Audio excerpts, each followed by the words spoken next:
Bueno, mientras admito más personas, vamos a dar comienzo a este sexto encuentro de nuestro ciclo de webinars Economía Circular aplicada al sistema público de gestión de residuos.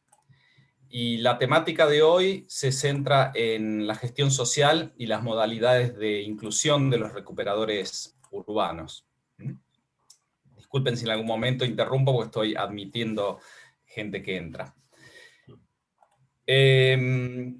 Solo para refrescar a los participantes, algunos que se incluyen hoy, este ciclo de webinars está organizado en conjunto por SEMPRE, que es una asociación civil, una ONG, que es Compromiso Empresarial para el Reciclaje Inclusivo.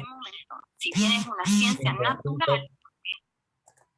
En conjunto con el Ministerio de Ambiente y Cambio Climático de la provincia de Santa Fe, la Secretaría de Ambiente de la provincia de La Rioja y el COINCE, que es el primer consorcio interurbano de gestión de residuos del Valle de Uco en la provincia de Mendoza. También nos acompañan la Universidad Nacional de La Rioja y la consultora La Ciudad Posible y Conexión Reciclado. Así que bueno, bienvenidos a todos otra vez, gusto en verlos, y hoy tenemos el lujo de tener con nosotros como invitado para la charla al ingeniero Manuel Mateu, es ingeniero industrial de la Universidad de Buenos Aires, se desempeña como coordinador de residuos sólidos urbanos de la Secretaría de Control y Monitoreo Ambiental del Ministerio de Ambiente y Desarrollo Sostenible de la Nación. Manuel tiene una extensa experiencia en el campo, así que va a compartir su experiencia y sus conocimientos hoy. Antes que eso, voy a solamente refrescar un poco el programa.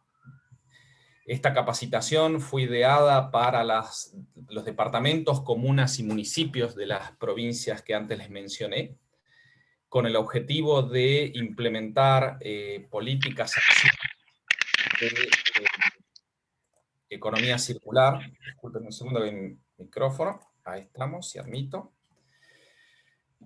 Donde sabemos que en Argentina tenemos un desafío muy grande por la disparidad de programas que hay en cada uno de los territorios y los efectos ambientales, sobre todo de la cantidad de basurales a cielo abierto que tenemos, políticas dispares.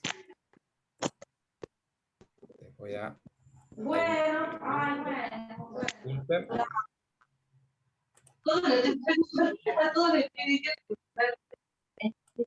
Ahí está. Perdón, que tengo un micrófono acá. Flavia, no sé si estás vos, pero... Les pido, por favor...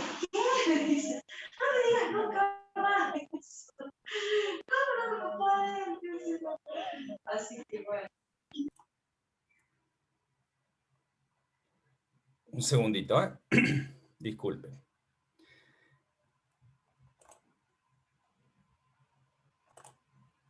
Bien. Aguarden un segundo.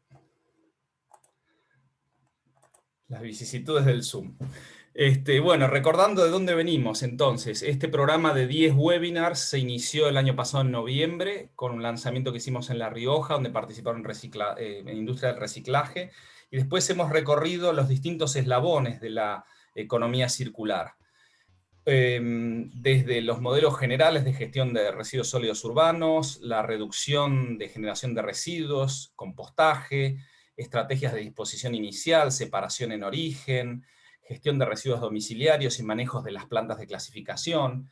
Hemos recorrido en profundidad y con casos de éxito cómo son las mejores prácticas y cuáles son las experiencias de los territorios donde se han llevado a cabo en mejor medida estas experiencias.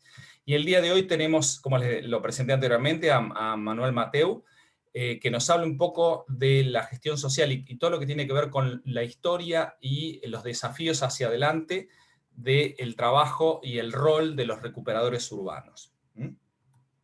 Solamente les quiero recordar que todos los webinars están subidos, los links, en nuestro sitio web, que es semprearg.org. en la sección de noticias, o pueden buscar nuestro canal de YouTube en este link, que se los paso después por el chat,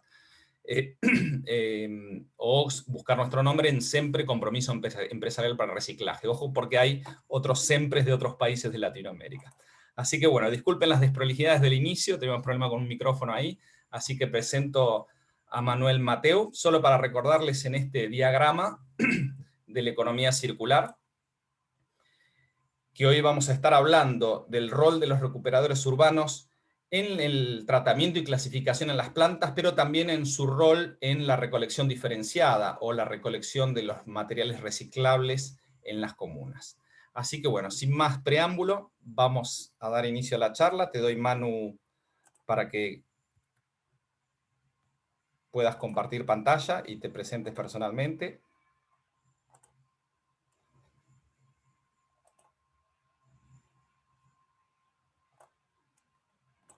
¿Podés compartir, Manuel?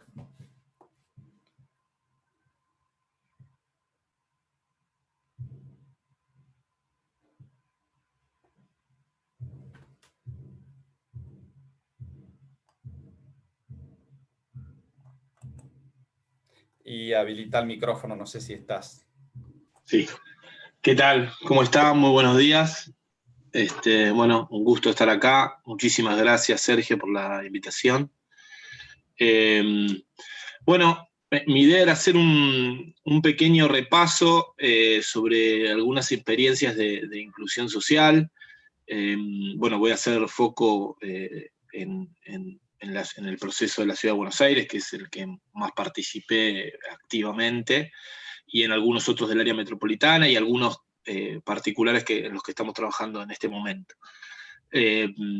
Pero bueno, la idea era hacer como un repaso de ese proceso, contextualizarlo de cómo se fue dando en la Ciudad de Buenos Aires, y bueno, contarle algunos de los avances que hay en ese sentido y las problemáticas y los desafíos que tenemos hacia futuro.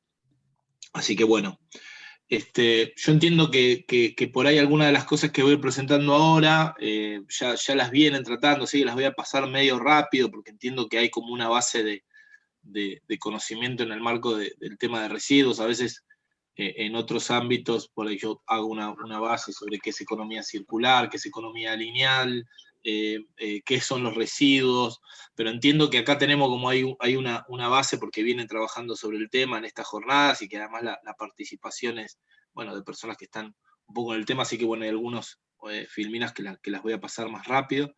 Pero bueno, en principio yo entiendo que todos tenemos claro qué son los residuos, cómo, es decir, y cómo se generan, pero bueno, sí es importante entender que, porque lo quiero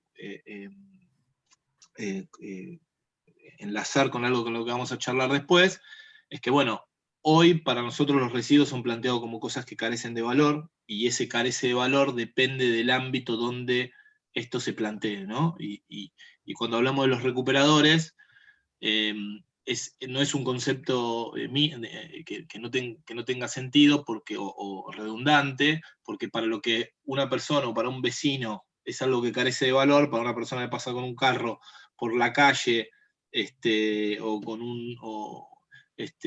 una camionetita, o la manera que utilice, tiene un determinado valor y por eso sale, por eso lo junta. Entonces, esta cuestión del valor es algo que tiene cierta subjetividad en el marco de quién lo hace, ¿no? Nosotros lo tiramos porque estamos en nuestra casa y no nos tenemos que deshacer de eso, y para otra subjetividad eso tiene un valor, y bueno, por eso lo remarco este tema. Y después esto, ¿no? Que yo creo que ya lo vienen trabajando muy bien, que el tipo de residuo, la forma de generación, tiene que ver con nuestro sistema y nuestra matriz de consumo y nuestro proceso de producción de bienes. ¿No? Que no es independiente de eso, y que obviamente, dependiendo de la región, del lugar, del nivel socioeconómico, de un montón de factores, bueno, esto se modifica y tiene distintos impactos y distintas maneras de tratarse. Bueno, ¿podrías proyectar la presentación así se ve en pantalla? Perdón, sí. Bien, perdón, sí, salí medio. Ahí está, perfecto, genial, gracias. Bien, este es lo de modelo de economía lineal, que creo que ya lo vienen charlando mucho, así que no voy a redundar sobre esto.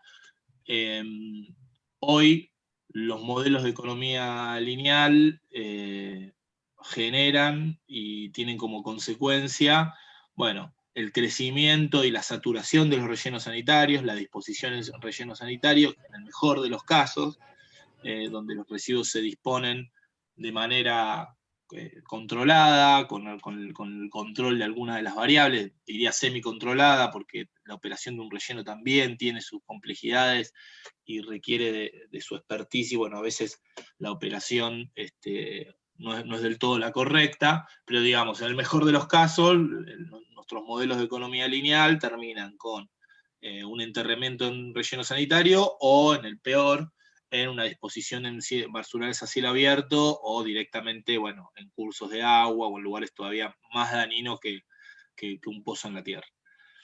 Así que bueno, esta es como una de las grandes consecuencias ambientales que tenemos en el marco de el paradigma de la economía lineal, y obviamente todos los peligros que esto conlleva, digamos, todas las cuestiones, digamos, de salud y ambientales que tienen, con una cuestión adicional, que es que bueno, los procesos de exclusión social y el problema del trabajo, la desocupación, la pobreza, bueno, hace que mucha gente tenga que buscar en los residuos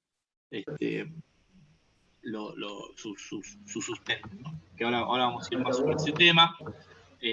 Bueno, esto también viene a modo introductorio sobre los distintos tipos de residuos. Yo lo dejo en la presentación, pero entiendo que vienen, perdóname si Sergio te consulto esto, pero entiendo que vienen en las otras jornadas charlando sobre esto, entonces por ahí para no centrarme tanto en esto. No, me parece relevante, Manu, porque, por ejemplo, no hemos visto residuos que no sean domiciliarios, así que me parece relevante tu visión así como más amplia de qué es lo que se encuentra.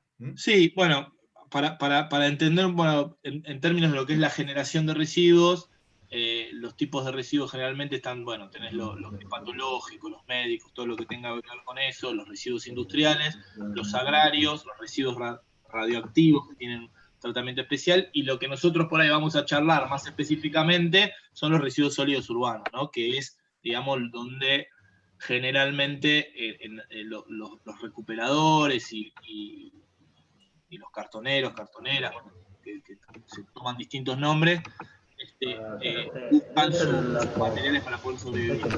Eso no quita que, como nosotros tenemos una gestión que no es del todo eficiente y que es en algunos casos muy mala, dentro de nuestros residuos sólidos urbanos nosotros encontremos algún tipo de residuo de este tipo, ya sea, bueno, en el caso de lo que es residuos médicos o patogénicos, no, pasa muchísimo que en los centros de reciclaje, por ejemplo, ni siquiera estamos hablando de cuando revuelven la basura, cuando hay en un basural, que también pasa, digamos, me mandan videos y he visto en basurales directamente cómo se descartan residuos patogénicos. En el marco de la pandemia esto ha sido un problema gravísimo. Basurales donde trabaja gente, donde hay descarte de residuos patogénicos, porque obviamente eso se ha superado la capacidad de gestión en muchos municipios. Y bueno, residuos industriales también en algunos casos por la incorrecta gestión por parte de las empresas. Pero bueno, esto es algo que bueno, ya digamos, roza la ilegalidad, ¿no? Digamos, si tenemos que decir, y ya lo criminal, digamos, cuando se disponen este tipo de residuos en lugares que no corresponden o se tiran en la vía pública. Hace 2 años tuvimos un incremento fuertísimo de disposición, por ejemplo, en la Ciudad de Buenos Aires. Estuvimos trabajando de alguna manera en poder prevenirlo, porque en las cooperativas de la Ciudad de Buenos Aires empezó a pasar que llegaba muchísimos residuos patogénicos de las campanas y del material que juntaban los recuperadores, porque obviamente ante la crisis económica, mucho lo que eran veterinarias, clínicas, consultorios, dejaban de contratar los residuos patogénicos, los servicios de gestión de residuos patogénicos, y los tiraban en los tachos.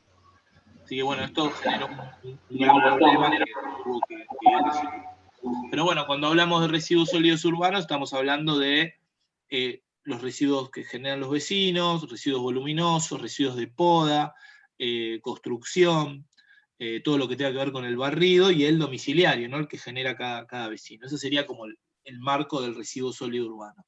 Y estos serían las otras corrientes de residuos, digamos, otros tipos de residuos que tendrían que ir de alguna manera con su tratamiento respectivo. Bueno, y como les dije, iba a hablar un poquito de la ciudad de Buenos Aires, por dos razones. Una de las razones es el proceso que más conozco, digamos, porque participé por parte de las cooperativas apoyando el proceso, complementando de alguna manera, dando una mano desde lo técnico en el proceso de organización y en algunas cuestiones de las plantas de reciclado, la ejecución, la puesta en funcionamiento y la construcción, y bueno, eso es lo que más conozco.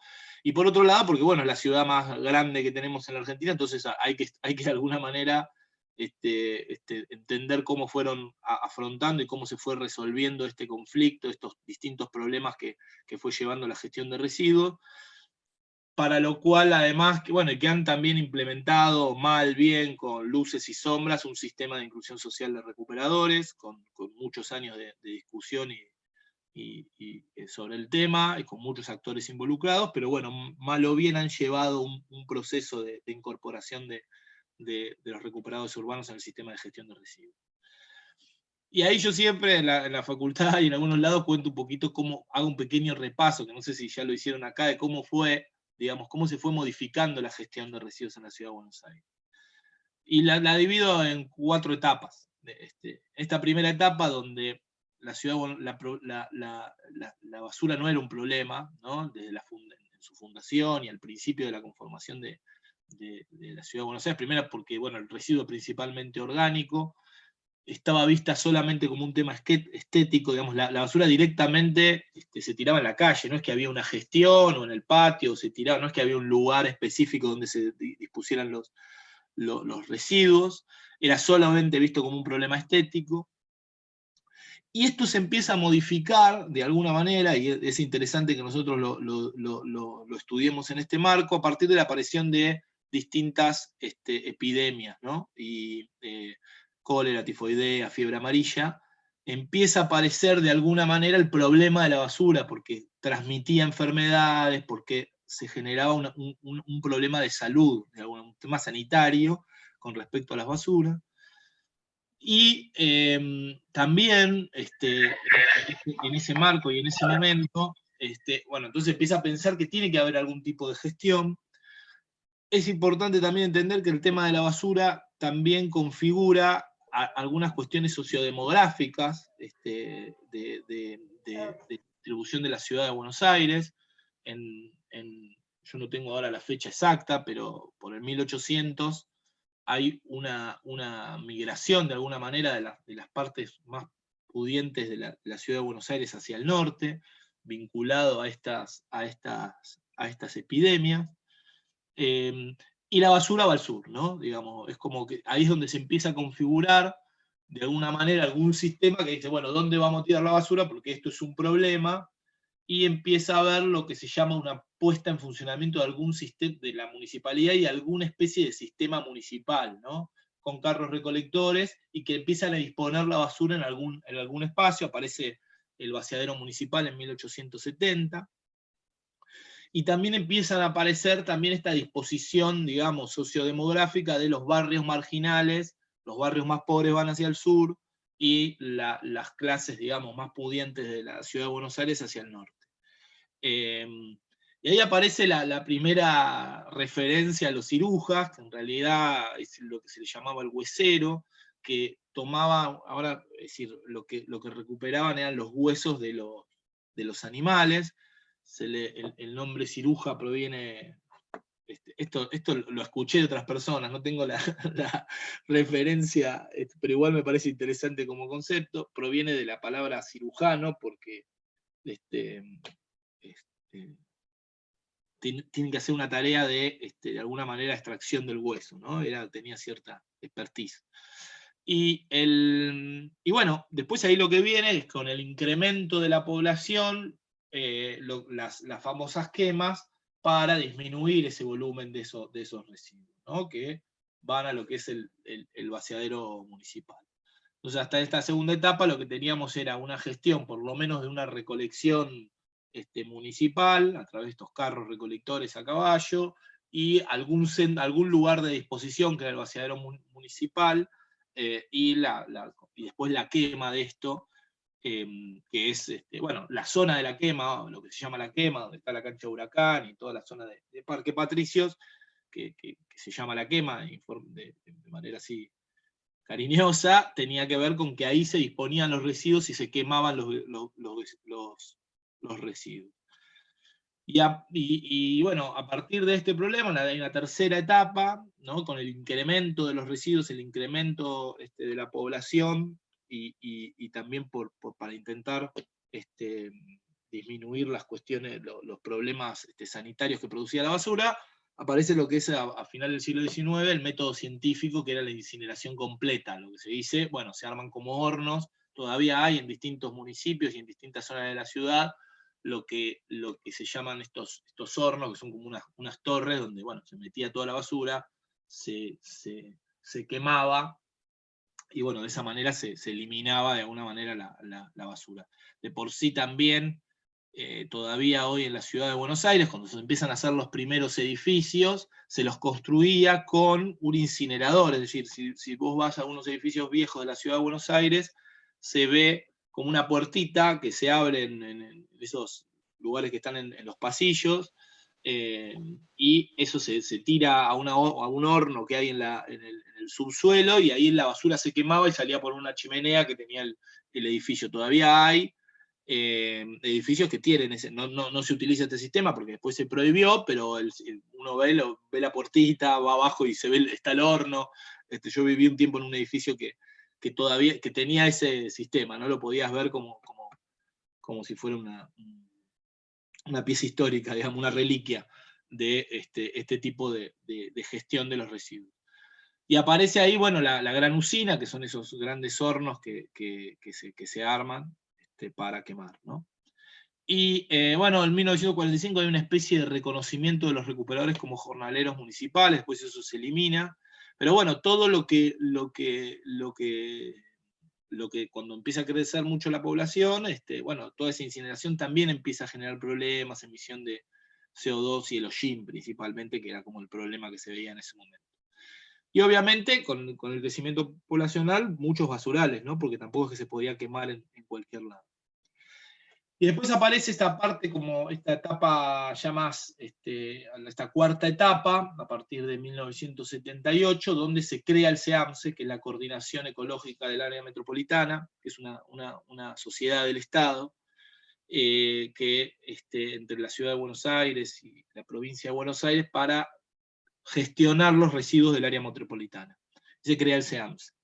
Y ahí aparece lo que yo llamo una planificación más tecnocrática, donde el Estado toma un rol de planificación de esa gestión de los residuos.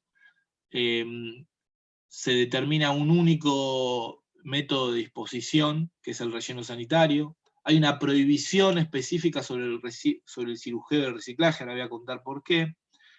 Principalmente esa prohibición tiene que ver con que se incorpora al sector privado como prestación de servicio de recolección, es decir, aparece todo este modelo donde el Estado municipal transfiere a empresas privadas de alguna manera la responsabilidad, a través de, bueno, obviamente contratos específicos, la responsabilidad de la recolección. Bueno, y se genera un sistema que tiene hoy, que es el que funciona hoy todavía en su gran mayoría, que tiene un sistema son altos costos de transporte, porque es decir, se transporta todo el residuo que hay en la ciudad de Buenos Aires, principalmente, y en el área metropolitana, hasta a estos centros de disposición final, ¿no? Norte 1, 2, 3, bueno, la zona de Ensenada, todo lo que fue el SEAMSE, Villa Domínico en su momento, todo lo que fueron los distintos centros de disposición final del SEAMSE, ¿no? Este sistema, este modelo de gestión que todavía hoy subsiste, se ve interrumpido, diría, o modificado, porque obviamente todavía este sistema es el sistema primordial de disposición final en el área metropolitana, y bueno, es un sistema similar al que por ahí hay en algunos otros, en otras grandes ciudades, donde se intenta organizar de manera coordinada, digamos, lo que es la gestión de la ciudad propiamente dicha y el área metropolitana de esa ciudad, que a veces además es interjurisdiccional en este caso, digamos, y en otros también, porque bueno, más allá de que es un ejido urbano único, digamos, que no hay una división, hay solamente una división de alguna manera política o de organización, pero es como una continuidad, entonces requiere de una coordinación interjurisdiccional. Se ve de alguna manera modificada y cortada de alguna manera a partir de la crisis del 2001, donde hay un fuerte crecimiento del desempleo, pobreza, una fuerte devaluación, de donde venía también, pongo esto como factores descriptivos para después tomarlos, ¿no? Donde bueno, había un movimiento de desocupados que se organizaba en función de distintas demandas a partir de lo que era la pérdida de su fuente de trabajo, y aparece en la ciudad de Buenos Aires miles y miles de personas que venían a vivir de la basura, de alguna manera, o a comer, o a juntar materiales que pudieran vender, o cualquier cosa, digamos, toda esa población, esas personas que habían quedado afuera del sistema, digamos, que se evidenció fuertemente en la crisis del 2001, pero que venía desde antes, que el modelo productivo había dejado afuera y que quedaban en la exclusión del sistema del trabajo formal. Bueno, obviamente no es que esas personas desaparecen, sino que empiezan a buscar su forma de trabajo, empiezan a crear de alguna manera algún método de supervivencia que les permita poder comer, poder vivir, poder alimentar a sus hijos, poder de alguna manera subsistir. Y el cartoneo fue en ese momento un método masivo, una forma masiva de poder subsistir.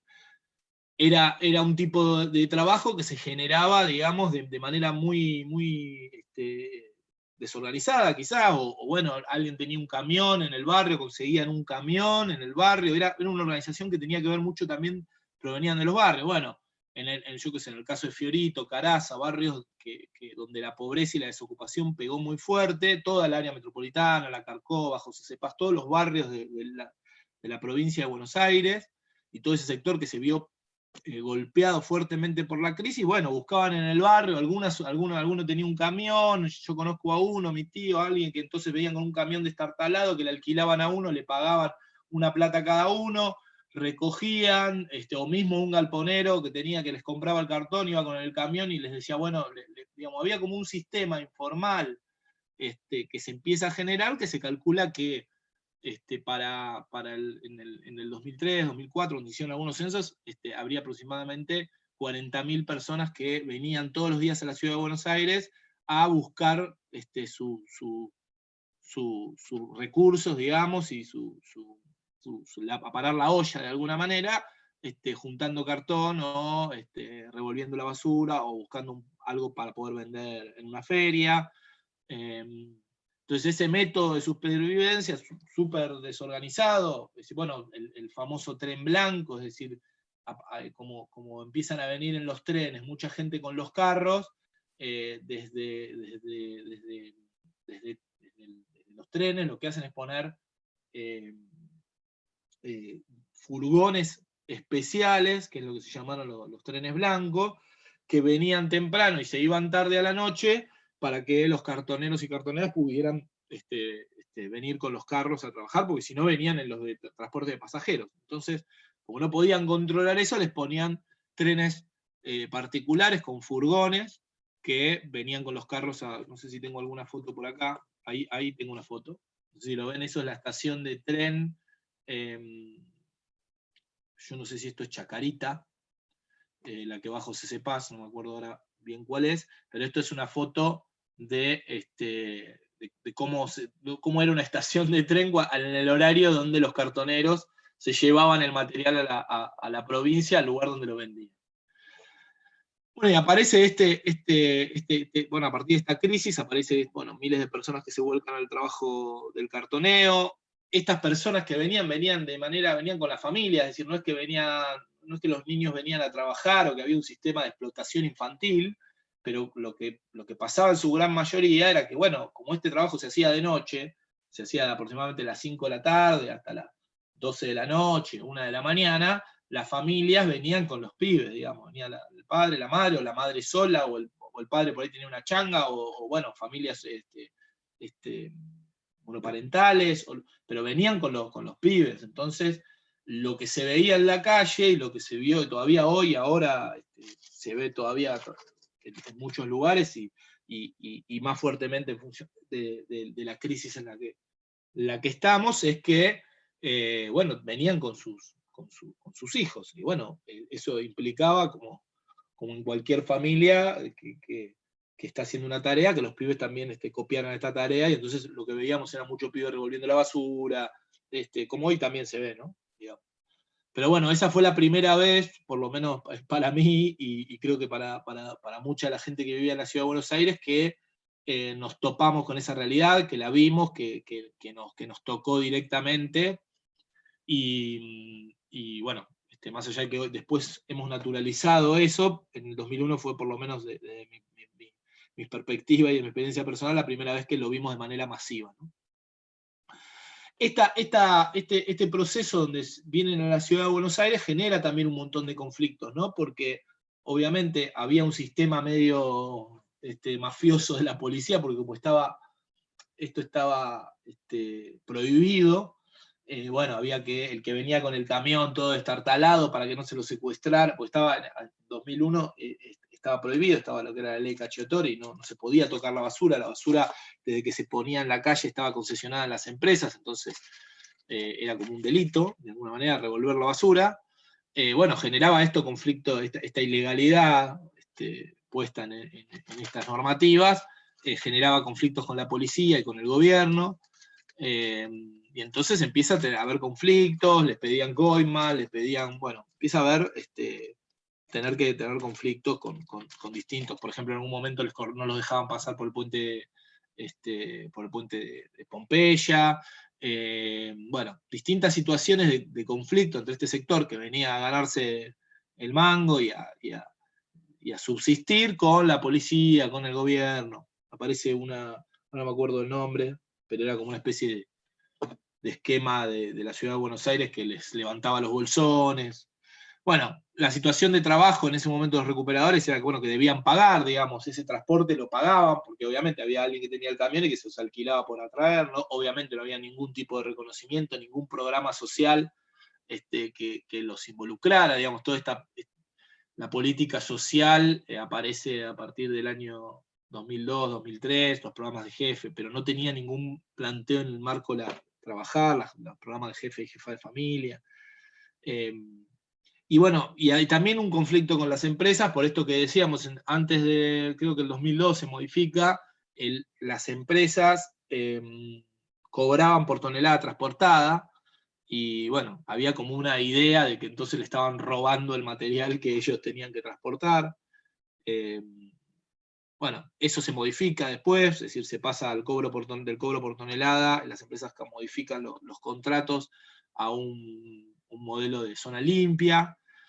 Y bueno, ya aparecen las primeras organizaciones de cartoneros, digamos, frente a estos conflictos con la policía, donde por ahí les secuestraban un camión, entonces iban todos a la comisaría a pedir que lo devuelvan, empieza a aparecer todo este movimiento de cartoneros, que era de alguna manera una interacción entre principalmente los cartoneros que venían y que se empiezan a organizar porque no los dejaban laburar, y quizás algunos sectores de clase media, jóvenes, que bueno, se ven de alguna manera movilizados por esta situación, por la situación de pobreza en la que trabajaban. También veníamos del proceso, se venía en la Ciudad de Buenos Aires, el proceso y a nivel nacional de las asambleas, y todo un proceso de movilización de alguna manera política que bueno, permitió esa conjunción entre sectores de clase media sensibilizada con esta situación, y estos grupos de trabajadores que venían a la ciudad de Buenos Aires para poder subsistir, y aparecen estas primeras organizaciones de cartoneros. Bueno, acá hay una foto, la foto que les contaba recién, del tren blanco. Acá también una foto en una comisaría de uno de los conflictos en la ciudad de Buenos Aires, frente al secuestro de algún caballo, o el secuestro de alguna camioneta, donde bueno, muchos vecinos también se solidarizaban con esa situación, y bueno, y ahí se empieza a organizar, ¿no? Empieza a aparecer un movimiento organizado que empieza a discutirle al gobierno de la ciudad por qué no podía trabajar, ¿no? Es importante saber que hasta este momento, todo lo que nosotros hoy tenemos como cuestiones de base y que sentimos que están dentro de la agenda gubernamental y que están planteados, digamos, lo que nosotros llamamos economía circular, ciudad verde, política ambiental, todos esos conceptos que hoy están muchísimo, están dentro, que escuchamos que hablan los ministros, que hablan los intendentes, que habla el presidente, lo nombró en sus discursos presidenciales. Todo esto que es la política ambiental y la política de reciclado, es algo que no existía. En la ciudad de Buenos Aires no había, digamos, creo, ni el 0,01% de la población que separara sus residuos. Seguramente había un sector del ambientalismo y algunas ONGs que planteaban el tema del reciclado, pero no era una política pública, no estaba dentro de la agenda pública, no estaba dentro de la agenda política, no estaba dentro de la agenda social, nada vinculado a el reciclado, la economía circular, o nada de eso, ¿no? Los que lo introducen dentro de la agenda de manera masiva y donde se empieza a poner en discusión, lo hacen no por una cuestión de inquietud ambiental, sino por una necesidad de supervivencia, donde ven ahí, además porque tengan en cuenta que en ese momento la fuerte devaluación hace que el valor de estos materiales, como el cartón, principalmente, que tienen un comportamiento, diría, parecido a un commodity, toma valor, y bueno, era una fuente de supervivencia. Lograba ser una manera de, por lo menos en algún momento, por un periodo pequeño, el valor del cartón, bueno, lograba por lo menos parar la olla. Entonces eso se vuelve muy masivo. Acá algunas fotos, esto aparentemente, bueno, acá la UCEP le decía que había como una especie de cuadrilla de persecución en la ciudad de Buenos Aires, había cortes en los puentes, bueno, viste, empieza a aparecer un debate con la ciudad de Buenos Aires muy fuerte, diciendo, bueno, y ahí aparece también un poco el ambientalismo, diciendo, reconociendo que en este sector había un valor ambiental, digamos, que generaba un valor ambiental, que nadie separaba los residuos en la ciudad de Buenos Aires, y que este actor lograba que todo ese material que se llevaba, esas toneladas y toneladas de material que se iban en los camiones, esos destartalados, en los trenes, en una camionetita chiquita, en un carro a caballo, era un material que no iba a relleno sanitario, que generaba un valor ambiental, es decir, una acción, es decir, que ese trabajo era una acción ambiental positiva, y empieza a darse esta conjunción entre que se expresa de alguna manera en la ley de basura cero en el año 2016, en el año 2006, perdón, que logra introducir algunos conceptos muy importantes. Perdón, me olvidé de nombrar que en la ley 992, en el año 2002, reconoce, es decir, despenaliza de alguna manera el reciclado y el cirujeo, y reconoce esa tarea como un servicio público, ¿no? Solamente en términos así formales y de papel, pero bueno, por lo menos deja de estar penalizado. Me olvidé de comentarlo porque fue un hecho legislativo importante. Y después eso se consolida de alguna manera en la ley de basura cero, que se aprueba en el año 2006, donde, bueno, se separa la licitación de los, se dice, bueno, se genera una licitación para los residuos secos y una para los húmedos. Los húmedos es lo que nosotros llamamos la basura cruda y los secos es lo reciclable. Y ahí empieza un proceso de formalización, donde hay un reconocimiento por parte de la Ciudad de Buenos Aires, donde obviamente hubo mucho conflicto, mucha lucha, ahí mostré algunas fotos de marchas, cortes de puentes, digamos, pero hay una pelea de este sector organizado que empieza a dar con la Ciudad de Buenos Aires para el acceso a algunos derechos laborales y sociales. Acá estoy resumiendo este proceso, fue un proceso muy largo que todavía hoy continúa, porque hoy hay todavía discusiones en el marco de cómo se tienen que dar estos contratos, ahora creo que en este momento están en un proceso de renegociación, pero, y acá no están cronológicamente, pero algunas de las líneas importantes y derechos que se le logran de alguna manera sacar al gobierno de las ciudades, bueno, la ropa de trabajo, poder trabajar, ¿no? De alguna manera, la logística para los camiones, es decir, que ya no tuvieran que pagar por un alquiler, sino que la logística estuviera sostenida y digamos, pagada por el gobierno de la Ciudad de Buenos Aires. El gobierno de la Ciudad de Buenos Aires asumía los costos del chofer, el gasoil, compró los camiones para poder trasladar esos materiales. Una cosa a entender, digamos, en la Ciudad de Buenos Aires no había, hoy hablamos de los centros verdes, las plantas de reciclaje, en la Ciudad de Buenos Aires no había centros de reciclaje, no existía capacidad de procesamiento. Todo lo que se reciclaba en la Ciudad de Buenos Aires se hacía en la casa de los compañeros, en los barrios pobres, los barrios populares de las periferias de la Ciudad de Buenos Aires, o en algunos barrios, algunas villas y barrios de la Ciudad de Buenos Aires, pero todo ese proceso se daba digamos, de manera informal y sin ningún tipo de infraestructura. Es decir, se llevaban el bolsón, lo tenían ahí en la casa, ahí separaban por ahí los distintos materiales. Bueno, todavía hoy en muchos lados, pero si uno iba a Fiorito o a Caraza, lo que iba a ver en la puerta de la casa de los compañeros, bolsones y bolsones de material que después el fin de semana, por ahí el día sábado vendían en el galpón, y con eso iban regulando sus ingresos. Pero bueno, el primero acceso a derechos y primeras reivindicaciones fueron esto, la ropa de trabajo, la logística para los camiones, los colectivos, es decir, antes ellos venían todos colgados los camiones, y yo les mostré una foto antes, como esta que, bueno, ahora se me puso lenta, como esto, donde venían así y volvían todos colgados. Lamentablemente ahora los volvimos a ver en algunos lados.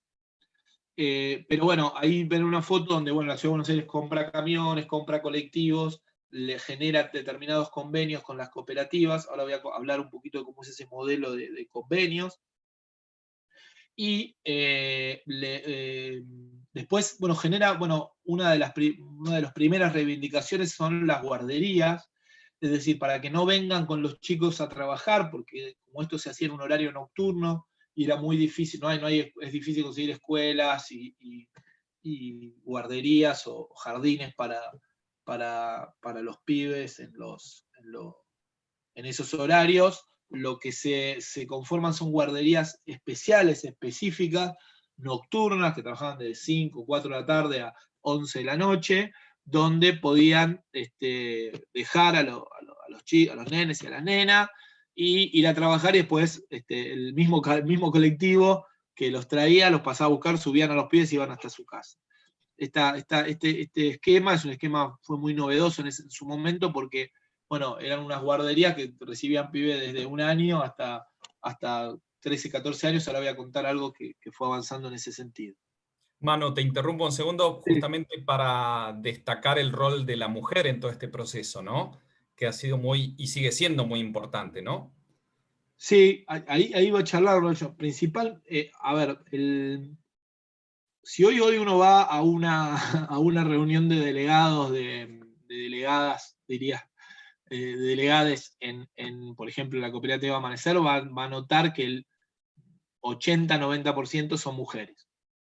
Hoy la comisión directiva te diría que hoy hay en la Ciudad de Buenos Aires más presidida, ahora habría que hacer los números, pero bueno, por ejemplo, en la Ciudad de Buenos Aires la principal cooperativa, la presidenta es una mujer. y tienen un rol fundamental en la organización de este sector, ¿no? Es decir, te diría que el 80% de las delegadas de ruta son mujeres, que además son el hombre, en algunos casos, en lo que es el trabajo del cartoneo, a veces por ahí entra y sale con función de la actividad económica en las cooperativas, cuando la cosa está, cuando consigue alguna changa, por ahí vuelve la mujer, en el caso de las cooperativas, ha sido mucho más constante en términos del trabajo. Y bueno, han tenido un rol ahí importantísimo, ¿no? Este proceso de organización y en la lucha, ¿no? En las peleas, en las veces que se han encadenado en la ciudad de Buenos Aires para conseguir la guardería o cuestiones específicas, o que, bueno, han sido muy importantes en ese proceso. Hoy te diría que tienen un rol de conducción importante. Y bueno, este tema de las guarderías era clave, porque bueno, además de la cantidad de familias monoparentales donde el hombre ha abandonado sus obligaciones, y entonces la mujer tiene que salir a cartonear, a trabajar, pero además sale con sus hijos. Bueno, esto de la guardería era clave, un lugar donde podía estar el pibe con determinados cuidados durante determinadas horas para que pudiera hacer esa tarea y después volver. Así que eso, fundamental. Después, como otro tema importante ahí, bueno, el incentivo, o lo que hoy se llama salario social complementario, que después se transforma en una política nacional, pero uno de los primeros lugares donde se reconoce este incentivo que se le llamaba en su momento, que no era un plan social, sino que era una compensación, es decir, el salario de un cartonero tiene como tiene una característica dual, ¿no? Es decir, proviene primero por un servicio, el rol de reciclado tiene una característica dual, tiene una característica vinculada al servicio público que brinda, es decir, que los residuos que producimos en el conjunto de la sociedad sean correctamente tratados, incorporados dentro de un sistema de economía circular, y por otro lado, ese material es un insumo, digamos, dentro de una cadena productiva que las empresas necesitan como un bien. Lo que ha pasado, digamos, es que uno podría decir, bueno, pero o es una cosa o la otra, es las dos cosas juntas, y lo que pasa con el valor del material es que generalmente no está monetizado y valorizado de una manera que permita sostener ese tipo de trabajo. Hoy un cartonero, para poder sostener y para poder vivir, tiene que andar, que no está dentro de un sistema de trabajo como el de la ciudad de Buenos Aires. Bueno, hoy le cuesta llegar a fin de mes a la mitad de la población, pero digo, el trabajo específico de cartonero en función del valor de venta,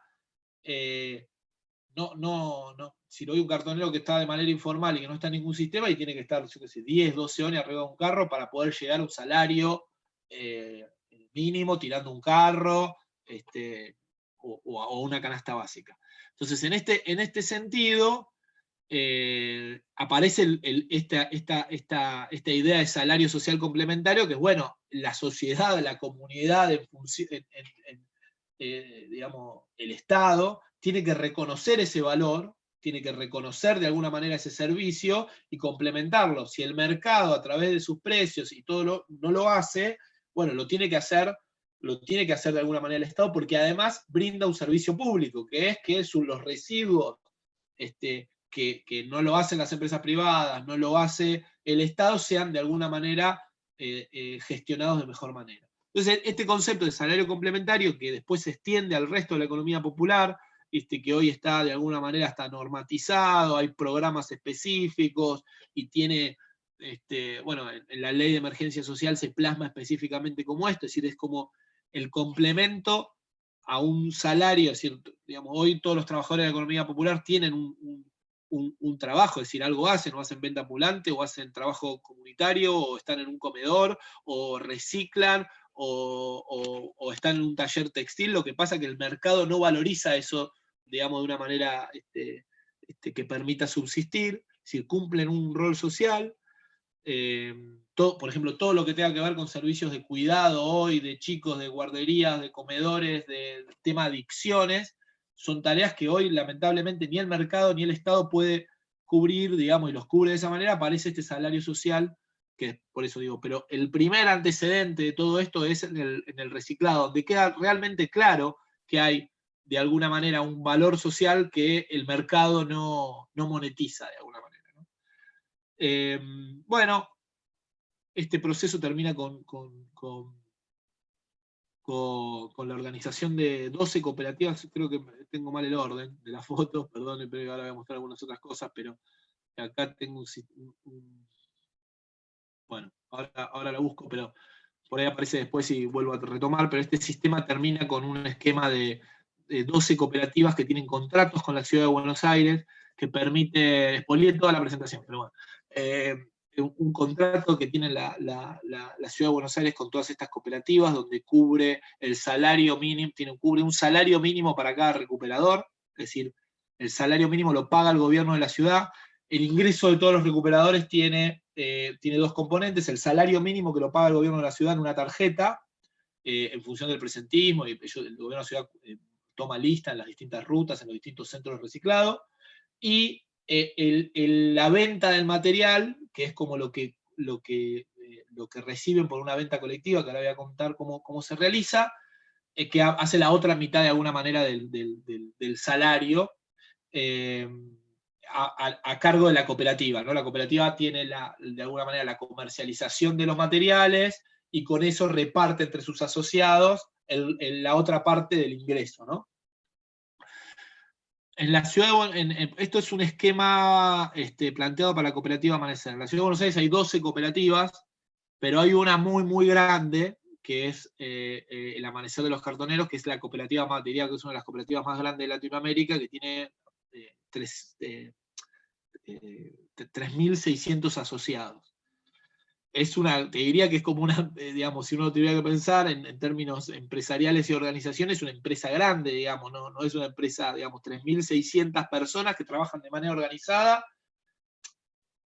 que al principio no trabajaban de manera organizada. Al principio venían en los camiones, después empiezan a conformar. La cooperativa no surge como un modelo de organización, diría, por fundamentos ideológicos o de organización o de concepción política, como por ahí en algún momento se piensa. No, la cooperativa surge como una necesidad de lograr una institucionalidad de vínculo de este sector con el gobierno de la ciudad. ¿Cómo se generaba esa institucionalidad? ¿Cómo se generaba el convenio para poder cederle los camiones para que puedan ir y venir? ¿Cómo se podía generar los convenios para que pudieran administrar un centro de reciclaje? ¿Cómo se les podía transferir? Bueno, parece como una especie de, digamos, porque no había otra forma mejor de organizar ese vínculo institucional, porque el gobierno nacional no los iba a tomar como empleados públicos de alguna manera, porque eso no iba a pasar, y hoy nos pasa muchísimo que es muy difícil incorporarlos dentro de un staff municipal, porque esa hubiera sido la otra opción: decir, bueno, esto es un servicio público,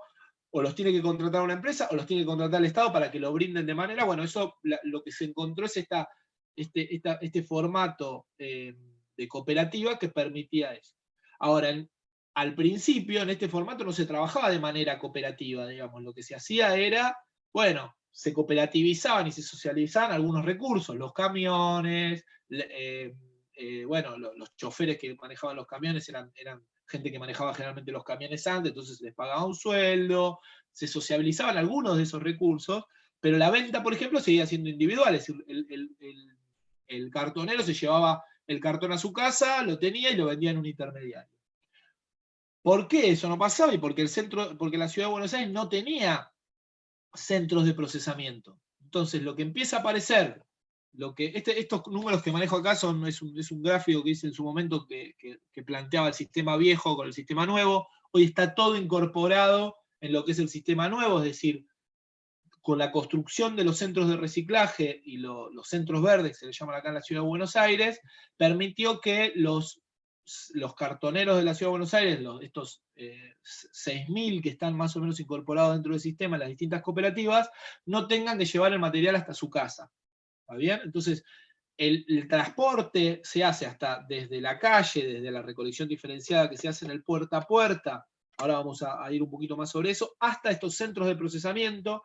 En estos centros de procesamiento, es decir, va todo el material mezclado. Si ustedes van a ver, hoy los que están dentro del sistema con uniforme meten todos los materiales en un bolsón, ese bolsón se le pone un precinto, se lleva hasta el centro de reciclado, el precinto identifica de qué recuperador es, eso se pesa, hay todo un sistema de pesado en el centro de procesamiento, donde, con un sistema de gestión que ahora voy a mostrar, donde se le coloca el pesaje a cada uno de estos recuperadores, van generando como si fuera una cuenta corriente de cantidad de kilos que aportan al sistema de comercialización colectiva.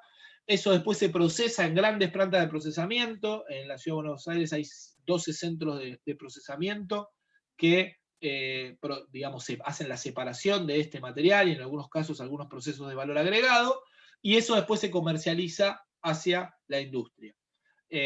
Estos centros de procesamiento tenés de más tecnificados a menos tecnificados, separación manual, separación semiautomática, separación en piso, porque todavía algunos por ahí no tienen el equipamiento, pero tienen una capacidad de procesamiento de más o menos, diríamos, entre 400 y 500 toneladas día.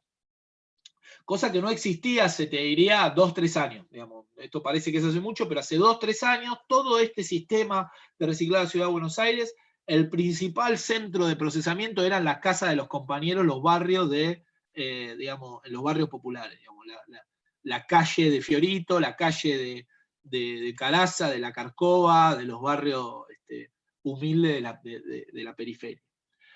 Esto lo que permitió fueron algunas mejoras importantes, que una de las principales es que todo ese material, todo ese residuo sólido reciclable, pero que tiene un impacto, no vaya a los barrios, no genere ese impacto, no genere esos pasivos, porque todo bolsón que viene con materiales tiene un pequeño descarte. Imagínate que encima en barrios donde la recolección es insuficiente, la infraestructura es insuficiente, se le tapan las canaletas, bueno, donde hay calles que son de barro, de tierra, es decir, encima llevar toneladas y toneladas de residuos que se generan en la ciudad generaba un problema y un impacto todavía mayor sobre esos barrios. Entonces, bueno, esto permitiría que ese material fuera hasta los centros de procesamiento, que ahí se clasificara, fuera gestionado, y además, bueno, permitía también comercializar esto de manera colectiva, poder discutir con la industria los precios de comercialización, aumentar y mejorar los precios de comercialización, porque esto le da una escala a las cooperativas. Hoy, ahora voy a contar un poquito de eso, pero las cooperativas están organizadas en una red de comercialización donde discuten los precios de manera conjunta con la industria recicladora. Les permitió también incorporar materiales que antes no clasificaban por tema de escala. El cartonero no se llevaba todos los materiales reciclables, porque si vos tenías que acopiar determinada latita o determinado plástico en tu casa durante 2 semanas para poder llenar un bolsón, y eso no te lo llevabas por ahí, o porque por ahí el galponero no lo compraba. Bueno, este sistema de procesamiento de los predios permitió, hoy creo que separan hasta 16 tipos de materiales distintos que pueden comercializar. Entonces eso le permite incorporar otro montón de materiales que antes no estaban. Acá les muestro es la aplicación que hoy en la Ciudad de Buenos Aires, en la cooperativa Amanecer, se usa una aplicación, es decir, cada cartonero, hoy todo el mundo tiene un smartphone, entonces cuando el bolsón llega, por ejemplo, viene el sistema, por ejemplo, la cooperativa Amanecer está dividido en rutas. Son aproximadamente 30 rutas. 30 rutas deben ser, más o menos, o más, sí, 32 rutas. Cada ruta es como un grupo de 50, 80 cartoneros, 100, dependiendo de la ruta y la zona, que tienen 2 camiones, 2 colectivos, van, recogen en una zona, suben a esos camiones y eso va hasta el centro de procesamiento. ¿Qué pasa? Los recuperadores lo juntan, suban, le ponen el precinto, se sube al camión y ya se van a su casa. Y con el camión va una delegada de esa ruta, y con el chofer y los operarios que lo descargan, hasta el centro de procesamiento, donde esa persona verifica en el momento en que se pesa, donde también hay gente de la cooperativa, pero es como un esquema de doble control, es decir, cada ruta tiene su delegado que controla los pesos de cada uno de los recuperadores, y del otro lado hay alguien del predio que también es de la cooperativa, que también controla, hay como un doble control. Eso es cargado dentro de un sistema de gestión que en el momento y a tiempo real le llega al recuperador la cantidad de kilos que hizo. ¿Está bien? Después también este sistema lo que tiene es un esquema donde se van colocando las ventas de los materiales, es decir, las ventas mensuales, el cierre mensual se informa en esta aplicación, entonces eso les permite saber a los recuperadores cuánto le corresponde por el valor por kilo, porque eso va variando. Yo que sé, creo que ahora el valor por kilo, no sé, en su momento estaba 16, 18 mangos. Es decir, del valor promedio, es decir, entre el vidrio, todo lo que meten adentro del bolsón, si es reciclable, le da un valor de eso, ¿no? Y descontando también todo lo que era lo que le quedaba a la gente que clasifica, a la gente que a los que transportan. No, bueno, hay todo un esquema de reparto, ahí creo que está colocado. Es decir, del valor de la venta, el 6% es para la logística, el 7% es para la clasificación, y el resto, ese 83, 87% es para el recuperador de calle. ¿Está bien? Eso le da como una especie de valor promedio, que se calcula mes a mes, y que determina cuánto es el valor por kilo, ¿no? Y además, a través de ese sistema hay un esquema de transparencia de las ventas y todo esto. Es decir, para contar un poquito para atrás, el proceso de organización de la Ciudad de Buenos Aires, en este caso, y es muy similar al resto de las cooperativas, arranca de un proceso totalmente cuentapropista, donde había diría, el germen de organización era, bueno, los vecinos de una cuadra que decían, che, no estamos cagados de hambre, no sé, bueno, y Marita decía, no, pero nosotros vamos a juntar a tal zona, venite, y lo subían al camión, entonces, y de alguna manera, ese proceso de organización territorial y local, barrial, digamos, donde vos ves que las rutas, por ejemplo, están conformadas por gente de la misma familia y por el vecino de al lado, que se subían a ese camión y entonces iban a esa zona a decir, che, ¿me puedo subir al camión? Y se subían y pagaban un pedazo de lo que vendían, a un proceso de organización donde hay contratos con la Ciudad de Buenos Aires, metas. Si ustedes van a una planta, ahora voy a mostrar algunas fotos, son plantas bastante tecnificadas a nivel,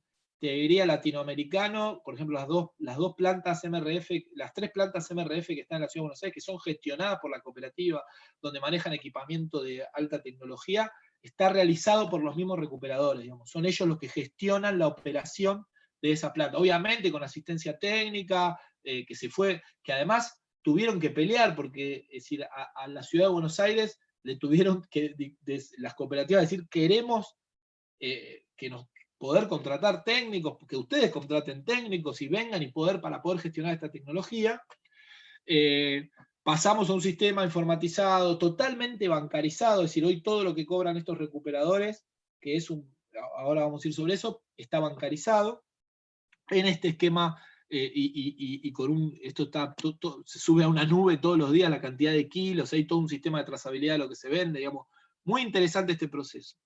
Lo que sí quiero aclarar es que este es un proceso parcial, digamos. La Ciudad de Buenos Aires podemos decir que el proceso fue bastante masivo en su momento, porque se incorporaron 6.000 recuperadores, pero hoy, obviamente, con la crisis en la Ciudad de Buenos Aires, cuando nosotros salimos a dar una vuelta, vamos a ver que hay un montón de recuperadores, que no sabemos el número, porque, bueno, no se ha renovado el censo, que trabajan de la misma manera que trabajaban estos recuperadores hace 15 años. Entonces, bueno, eso es un proceso dinámico. Sí es interesante para ver cómo se fue dando, cuál fue el proceso de incorporación de derechos de este sector. Comento también algunas cuestiones muy lindas que aparecen acá, bueno, no lindas, digamos, que se fueron dando también en el transcurso de esta organización para que se entienda que el proceso organizativo de este sector y el valor que generó ese proceso se extiende también se expande sobre otras cuestiones que no son solamente los beneficios ambientales y las cuestiones de derechos laborales sobre este sector.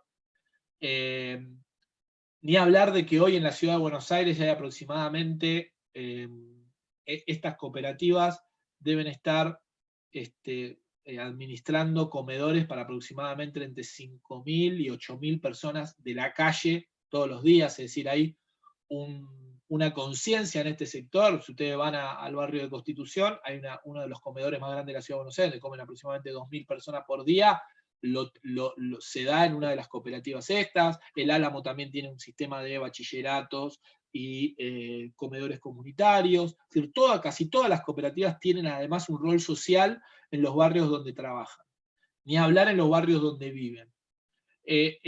Lo que contaba hoy que charlábamos sobre las guarderías, fue un proceso muy interesante y que además dio, que fue bastante complejo. Lo que empezó a pasar es que los chicos que iban a esa guardería empezaban a crecer, y de pronto tenían 12, 13 años, y la cuestión, el concepto de guardería no funciona muy bien para un pibe que tiene 10, 12, 13 años. Entonces había que pensar una alternativa, porque lo que te pasaba con los pibes, decían, no, yo a la guardería no voy más, y se quedaban en la calle, y hacían cagadas.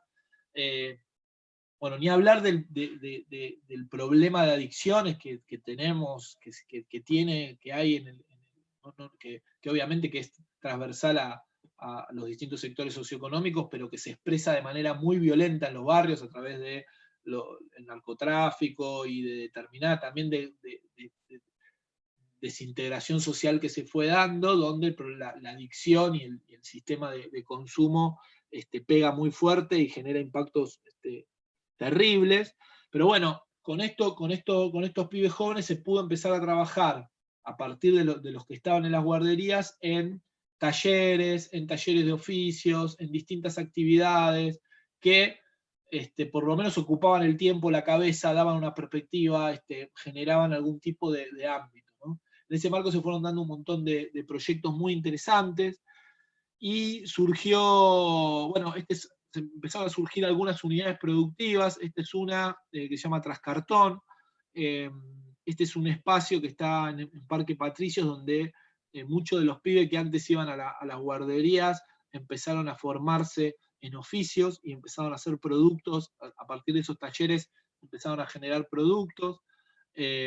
Bueno, además acá en este mismo lugar hay un centro de atención por tema de adicciones. Entonces, bueno, se pudo conformar un espacio principalmente destinado para jóvenes que están en proceso de recuperación de adicciones, y también pibes jóvenes que podían venir a aprender oficios. Acá hay una herrería, una carpintería, y todo lo que son estas unidades productivas de reciclado. Les recomiendo que entren. Esto es, si lo van a buscar en Instagram, Trascartón. Tienen un montón de productos diseñados con apoyo de diseñadores industriales sobre materiales reciclados. Tienen billeteras, bolsos, cuadernos, todos productos que salen de los residuos de las plantas de reciclaje. Es decir, hay los mismos en la cinta, cuando ven film que está más o menos bueno, se lo juntan, le juntan determinadas cosas con colores para que puedan ir armando estos productos muy, muy, muy interesantes. Este es otro proceso de valor agregado que también se da en otra de las cooperativas, que es bueno, la peletización del polietileno, es decir, de lo que es el film, ¿no? Hay todo un proceso de extrusión. Es decir, el proceso de organización fue, ahora lo vamos a intentar sistematizar y organizar, pero bueno, tiene estos distintos procesos que después fueron dando paso a formas de organización y avanzando en las mejoras del trabajo, y en algunos casos al valor agregado sobre los residuos. Contaba hace un ratito que hay un esquema de comercialización colectiva, es decir, así como la Ciudad de Buenos Aires, las cooperativas de la Ciudad de Buenos Aires tienen capacidad operativa hoy para enfardar, para transportar. En el área metropolitana y a lo largo del país, en muchos lados, las cooperativas les cuesta mucho dar ese paso de poder comercializar de manera cooperativa o de manera colectiva. Porque obviamente la dinámica es decir, un cartonero solo necesita la plata en el día a día, no tiene lugares de acopio, tienen generalmente algún vínculo de dependencia con el galponero que le financia, que le presta, que le da el carro, que bueno, algunas dinámicas que se dan, que bueno, que son propias de una economía que surge, digamos, de manera así, desde abajo, sin una planificación. Desde las cooperativas se fueron organizando en sistemas de comercialización colectiva que les permite a estas unidades productivas, a través de financiamientos de la federación, acceder a poder pagar en el día a día, es decir, el financiamiento de este capital de trabajo para que empiece a generar la rueda de esta comercialización colectiva, ¿no? Es decir, vos para poder armar la comercialización colectiva, como el cartonero necesita la guita en el día a día, lo que necesita es una especie de financiamiento para permitir cubrir ese capital de trabajo.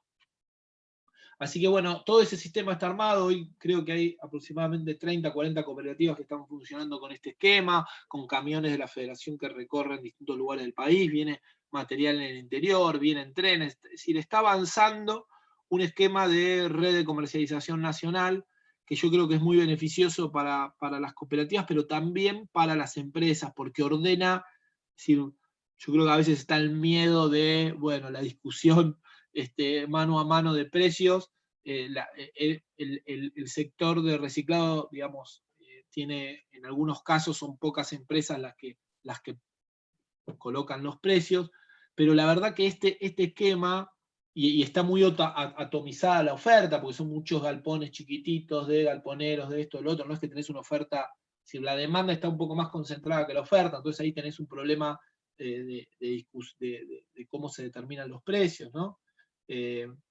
Entonces, digamos, de disparidad en esa negociación de precios, de cómo se van determinando esos precios, pero más allá de que yo creo que eso no es que va a terminar impactando fuertemente los precios, sí genera como, bueno, todo este esquema permite la venta en blanco, genera mejor calidad de los materiales, permite financiar la logística de lugares que están alejados para poder traerlos a los centros donde está la capacidad de procesamiento y donde están las industrias. Bueno, tiene un montón de ventajas que me parece que es necesario también que ahí el sector, que muchos lo entienden y que me parece que hasta ha habido apoyos específicos de, yo sé que hay empresas que han apoyado particularmente con financiamiento a la federación en el capital de trabajo para que puedan iniciar la rueda. Hay creo que empresas que lo entienden y algunas que todavía están en ese proceso de entender la importancia de que este sector se formalice, se organice y empiece a tener más institucionalidad. Bueno, resumiendo un poco, ¿no? Ahí hicimos un repaso un poco de cómo son los procesos de organización, muy centrado en lo que es Ciudad de Buenos Aires y área metropolitana. Ahora por ahí si quieren charlamos de otros procesos. Pero bueno, el modelo de gestión de residuos ya lo conocemos, ustedes lo deben haber charlado muchísimo acá. Hay que separar el origen, hay que tener una buena comunicación con los vecinos, después hay que generar una recolección diferenciada, es decir, los residuos, nosotros lo que planteamos y lo que venimos también trabajando fuertemente sobre los domiciliarios desde el Ministerio de Ambiente es, bueno, hay 3 corrientes fundamentales, ¿no? Después se puede trabajar sobre muchas más, pero en el residuo sólido urbano hay 3 corrientes fundamentales.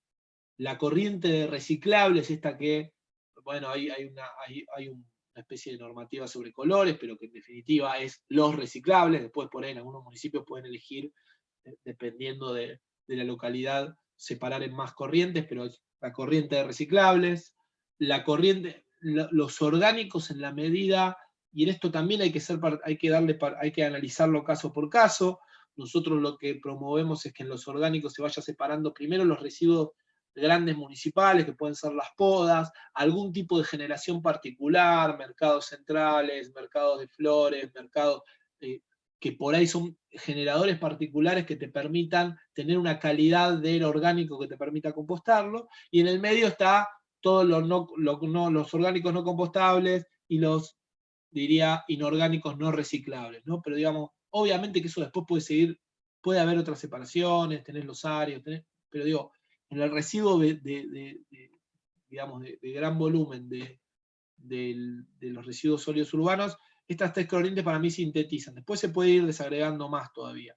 Pero cualquier municipio que quiera arrancar tiene que empezar a analizar esas cuestiones. Decir, bueno, a ver, lo reciclable por un lado, lo orgánico compostable en el caso de que pueda compostarlo, pero también teniendo un nivel de escala y de impactos, digamos, salir a hacer digamos, el tema orgánico es complejo, cómo se hace la separación, la logística, entonces hay cosas que sí son fáciles de compostar, como decir, bueno, arranquemos con la poda y por ahí con algunos generadores particulares que me permitan trabajar con eso. Bueno, eso un comentario aparte por el tema de separación en origen. La recolección diferenciada, que puede ser la puerta a puerta de los domicilios, los grandes generadores, los puntos limpios, bueno, todo esto que ya también hay todo un montón de experiencia en este sentido. El tratamiento de las plantas y los circuitos de comercialización, ¿no? Porque en muchos municipios la situación de a dónde va este residuo. No todos los municipios tienen hoy, hay muy buenas experiencias y también sé que hay sectores y creo que siempre también ha apoyado este tipo de propuestas, donde se logra traer los materiales reciclables desde distintos lugares. Pero bueno, el tema de los circuitos de comercialización no es simple. En el área metropolitana tenés la demanda casi de todos los materiales reciclables que hoy se plantean, pero en algunos lugares no. Y ahí hay todavía un montón de cosas que hacer porque hay muchos envases, muchos residuos que hoy no tienen canal de venta, ¿no? Y la verdad que hasta que un residuo no tiene un canal de venta, no es un residuo, no es un material reciclable, ¿no? Es decir, aunque vengan y digan, no, porque nosotros hay una muy buena experiencia con el tema de maderas plásticas, donde logran, creo que va a estar presentando en estos días, donde logran recuperar materiales que hoy no tienen otros canales de comercialización, pero es cierto que todo ese modelo es costoso, digamos, que hoy no tiene si los municipios tienen que llevarlo, hay todo un modelo y es un proceso muy complejo en la recuperación de esos materiales, de esos poliplásticos y esos materiales que hoy no tienen un canal de reciclaje, diría, más puro, digamos, cuando digo más puro es que, bueno, que el material es el PET, el polietileno, el polipropileno, sino que la verdad que es muy interesante esa experiencia, pero bueno, hay que escalarla, hay que ver, porque hoy todavía no hay una escala que permita absorber todas las botellas de amor que se van a generar. Entonces, bueno, obviamente que es una experiencia que hay que seguir promoviendo, pero hay que entender también que, bueno, que hay que desarrollar el circuito de comercialización, porque si no eso no, y la industria de ese reciclaje, porque si no, eso no va a tener, no va a entrar dentro de los parámetros de la economía circular. Bueno, separación en origen, acá pongo algunas fotos de distintos modelos, distintos tipos de contenerización, distintos tipos de modelos de recolección, el puerta a puerta por cartoneros, bici, puntos verdes, bueno, la recolección puerta a puerta. Bueno, acá algunas fotos del centro de procesamiento, creo que es la inauguración del centro de Paraná. Esta es la MRF, es una de las plantas más, diría, más tecnificada de lo que es a nivel nacional, digamos, tiene separadores ópticos, es decir, trabaja también con bastante mano de obra, es decir, tiene aproximadamente, creo que 70, 80 personas operan esta planta de manera óptima, pero tiene una alta productividad y tiene además, digamos, distintos tipos de separaciones, tiene diversos procesos de separación automatizada, tiene un glass breaker, un separador, un OCC, que es un separador que separa cartones cartones grandes, después tiene lo que se llama un CP Screen, que separa volumétricos de planos, y después tiene separadores ópticos para el PET. Este proceso, y después tiene separación manual, es decir, lo que hace en términos así generales es separar los materiales reciclables, solo los reciclables, es decir, no entra basura cruda acá, entra material reciclable, es decir, con todos sus diferentes materiales, y los va separando en diferentes corrientes, ¿no? Corrientes volumétricos, planos, y esas corrientes después las separás manualmente en los distintos tipos de material y genera aproximadamente 16 tipos de materiales distintos. Ferroso, no ferroso, distintos tipos de plásticos. Bueno, es una planta interesante, pero solamente, la verdad es que si uno la tiene que pensar, esta planta solamente tiene sentido en lugares donde hay poco espacio físico y mucho relleno, como es la Ciudad de Buenos Aires, que quizás en la Ciudad de Buenos Aires, si no hacían esta planta, tenían que hacer 5 o 6 plantas comunes, digamos, las que conocemos, tipo de plataforma elevada, bueno, y eso por ahí hubiera sido es más difícil en lugares donde no hay terrenos públicos disponibles. Bueno, la situación del sector de reciclado aproximadamente se calcula, esto es muy estimado, pero son 200.000 cartoneros a nivel nacional. Yo creo que con la crisis debe haber mucha gente que se va a haber volcado de nuevo al cartoneo y que esto debe haber aumentado. De este sector diría que aproximadamente el 10%, el 15% está organizado en cooperativas. La estimación es de aproximadamente 10.000 toneladas recolectadas diarias. Todo esto que contaba hace un rato bueno, todo este proceso de organización, que parece muy es muy lindo y que uno lo ve como un proceso ideal, que no lo fue, y que todavía no lo es, pero que por ahí contado así en grandes rasgos es importante y ha dado grandes avances. Es una parcialidad, ¿no? Es un pedazo de un sector en una ciudad que cuenta con muchos recursos, es decir, una ciudad rica, digamos, en términos de ingreso, entonces, y donde, bueno, el sector se ha organizado muy fuertemente y le ha podido disputar parte de ese presupuesto, que podría ser más, pero que le ha disputado parte de ese presupuesto municipal al sector de reciclado con inclusión, pero es una particularidad, ¿no? Digamos, si lo ponemos a pensar, ese y un montón de otros municipios que han tenido procesos muy interesantes, bueno, Rafaela, bueno, Avellaneda ahora tiene a partir de los últimos años un proceso muy interesante también de inclusión, Lomas viene avanzando, Escobar, digamos, todos los municipios hoy lo tienen en agenda. Si vos vas y hablas en cualquier municipio está en agenda realizar un proceso de economía circular, reciclado con la inclusión de los recuperadores. Creo que eso ha entrado bastante en la agenda, que la dirigencia, los intendentes y los distintos lo tienen claro, pero si vamos a la realidad, todavía estas situaciones se dan en la mayoría de los basurales del país, es decir, deben haber estado hablando de los basurales, pero hoy la mayoría de los basurales tienen recuperadores. Bueno, ahí contaban que están trabajando, bueno, esto Mendoza, La Rioja y Santa Fe, ¿no? Mendoza tiene el Borbollón, que es un basural enorme donde trabajan muchísimo, donde trabajaban, en su momento también tenía el otro, no me acuerdo de Godoy Cruz, El Pozo se llamaba, no me acuerdo ahora el nombre específico, que también tenía un montón de gente trabajando. Nosotros estamos trabajando en conjunto con el COINSEN ahora en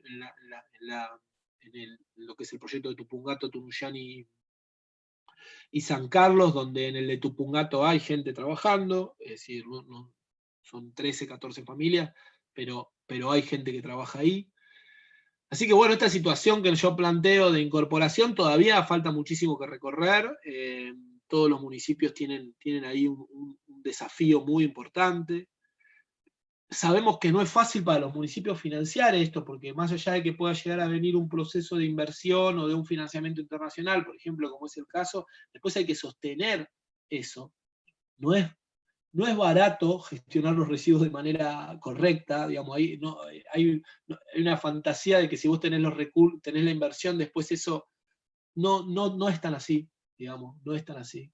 Obviamente todo se puede gestionar mejor, la basura podría, los recursos destinados a la basura podrían gastarse de manera más eficiente, pero lo cierto es que gestionar la basura bien y en un proceso de inclusión social de los recuperadores, no es más barato que agarrar la basura y tirarla en un basural. Lo más barato, lo más fácil para un municipio es tirar en un basural, no tener un proceso de política de inclusión social y no darse esto en el marco de la economía circular. Pero que sea más barato en términos presupuestarios anuales, que es a veces, y yo lo entiendo perfectamente, que los municipios miran el presupuesto anual, ven la plata que entra, la plata que sale en un año, no implica que a largo plazo esto no sea muchísimo más caro, en términos sociales, en términos ambientales y hasta en términos económicos.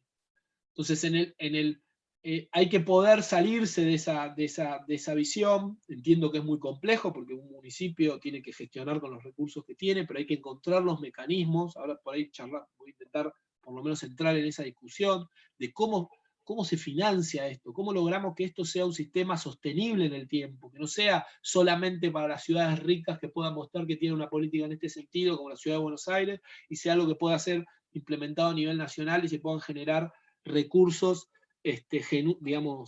genuinos para sostener esto en el tiempo, que no dependa de el gobierno de turno que pueda apoyar más o menos a un municipio, o que haya un financiamiento internacional que permita una inversión. Digamos, lamentablemente da mucha pena ir a lugares donde se ve que hubo una inversión, donde se ve que hubo una iniciativa de colocar, de generar una planta, de construir una planta, de armar un sistema reciclado, y que después sostener eso, las personas que estén en la planta, la recolección diferenciada, todo ese esquema, el municipio no lo puede sostener y eso termina abandonado, no tiene mantenimiento, se rompe el claro. Bueno, hay que poder verlo de manera integral y que eso sea de manera sostenible.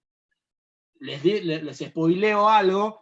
el material y la venta de los materiales reciclables no sostienen el sistema de reciclado, eso sí lo tengo verificado. Salvo alguna experiencia súper particular, les puedo decir que siempre hay que poner algo.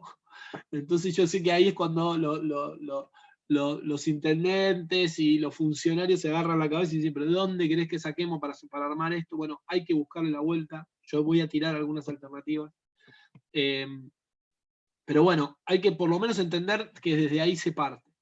Y bueno, después también hay que entender bueno, esto describía un poco lo que yo planteaba ahí, ¿no? De que el sector de los recuperadores urbanos genera un valor social, tiene un valor que la sociedad tiene que reconocer, que no lo hace porque las condiciones de trabajo, que diría del 90%, el 80% de este sector siguen siendo terribles, y todavía no encontramos en nuestro sistema de producción, de consumo, de organización social y político cómo valorizar eso, digamos. ¿Quién se tiene que hacer cargo de pagar ese valor que generan cuando agarran una botellita y esa botellita no va a parar al relleno sanitario y es incorporada dentro de un sistema productivo? Esto nada más para por ahí lo ordené mal, pero bueno, era como yo veo el proceso de organización y el reconocimiento y de inclusión de los recuperadores en el sistema de gestión de residuos en dos fases importantes. Una es el reconocimiento, los camiones, que es un poco tomado de lo que contaba antes, ¿no? Lograr sostener reconocimiento de algunas tareas y mejoramiento de la tarea, intentar conseguir las condiciones para los pibes que no estén dentro de ese marco de trabajo, sacarlos de los basurales, sacarlos de la recolección, generando las guarderías, es decir, no con persecución, sino generando otras alternativas. Y cuando esa base, ese piso mínimo se logra, que es de algunas condiciones de trabajo, empezar a pensar también en lo que es la inversión en infraestructura, la integración dentro de los sistemas, eliminar el procesamiento en los basurales o en las casas, armar sistemas de desarrollo de comercialización colectiva y las escuelas de oficio y de desarrollo de procesos de valor agregado. Así que bueno, eso es lo que un poco me parece que ordena esas fases de trabajo. Los desafíos que tenemos es que tenemos más o menos 2.000 municipios que disponen, tenemos casi 5.000 basurales a cielo abierto, obviamente ahora estamos en una línea de base donde vamos, pero hay casi 2.000 municipios que disponen de basurales a cielo abierto. Tenemos nulos o deficientes sistemas de separación en origen, escasos recursos presupuestarios para destinarle. Obviamente no tenemos al sector de los recicladores reconocidos como trabajadores dentro de los esquemas de servicios públicos. Hay una baja tasa de recolección diferenciada y de recuperación. No tenemos un marco regulatorio de responsabilidad extendida del productor, es decir, los que hoy definen, toman decisiones en función de cómo se colocan esos productos en el mercado, no participan del proceso de gestión, es decir, no tienen responsabilidades cuando deciden cómo hacer la botella o el packaging o la caja o lo que sea de cada producto, no lo están, salvo algunas empresas que obviamente lo toman como política ambiental, como política de responsabilidad empresarial, y también como algunas cuestiones de comunicación y de marketing. No es algo que esté, digamos, mayoritariamente, más allá de que esto va en incremento y que las empresas empiezan a tener, tienen conciencia de esto, todavía eso no se plasma en, bueno, cómo eso mejora los sistemas de gestión y cómo se logra mayor tasa de recuperación. Y bueno, y después tenemos un problema de crisis sanitaria y socioeconómica frente a esta pandemia que no sabemos cómo se va a modificar, qué es lo que va a modificar. Yo contaba al principio que la modificación del esquema de gestión de residuos en la ciudad de Buenos Aires y en el mundo y en todas las grandes ciudades vino precedida por pandemias. Y bueno, nosotros tenemos que darnos también la discusión de si esta pandemia a nosotros no nos tiene que ayudar, digamos, entre todo lo malo que esto genera, no nos tiene que replantear nuestro sistema de producción, de producción, consumo y disposición. Tenemos que plantearnos esto. el tema de la basura, yo no creo que se pueda ver de una manera como una externalidad del sistema, digamos. Lamentablemente, todo lo que podemos hacer los que gestionamos residuos y los que estamos en esto y que intentamos que no haya basural en cielo abierto y que se incluyan los recuperadores, son aspectos que van a moderar, contener el impacto de todo esto, pero que en definitiva la raíz es más sistémica, es donde nos tenemos que plantear el sistema de consumo y de cómo nos relacionamos con el medio ambiente. La basura es uno de los temas, desde mi entender, quizás estoy con la subjetividad de trabajar mucho tiempo en esto, pero no lo digo yo solamente, es uno de los temas ambientales más graves que tenemos a nivel mundial, pero que no tiene la visibilidad que por ahí tienen otros, digamos. Obviamente que es terrible que Pero bueno, la basura es algo que si el vecino, si vos tenés un sistema de gestión municipal donde más o menos recolecte bien y donde el basural esté medio lejos de la ciudad, nadie se entera, digamos, nadie no genera una conciencia de qué es lo que pasa, ¿no?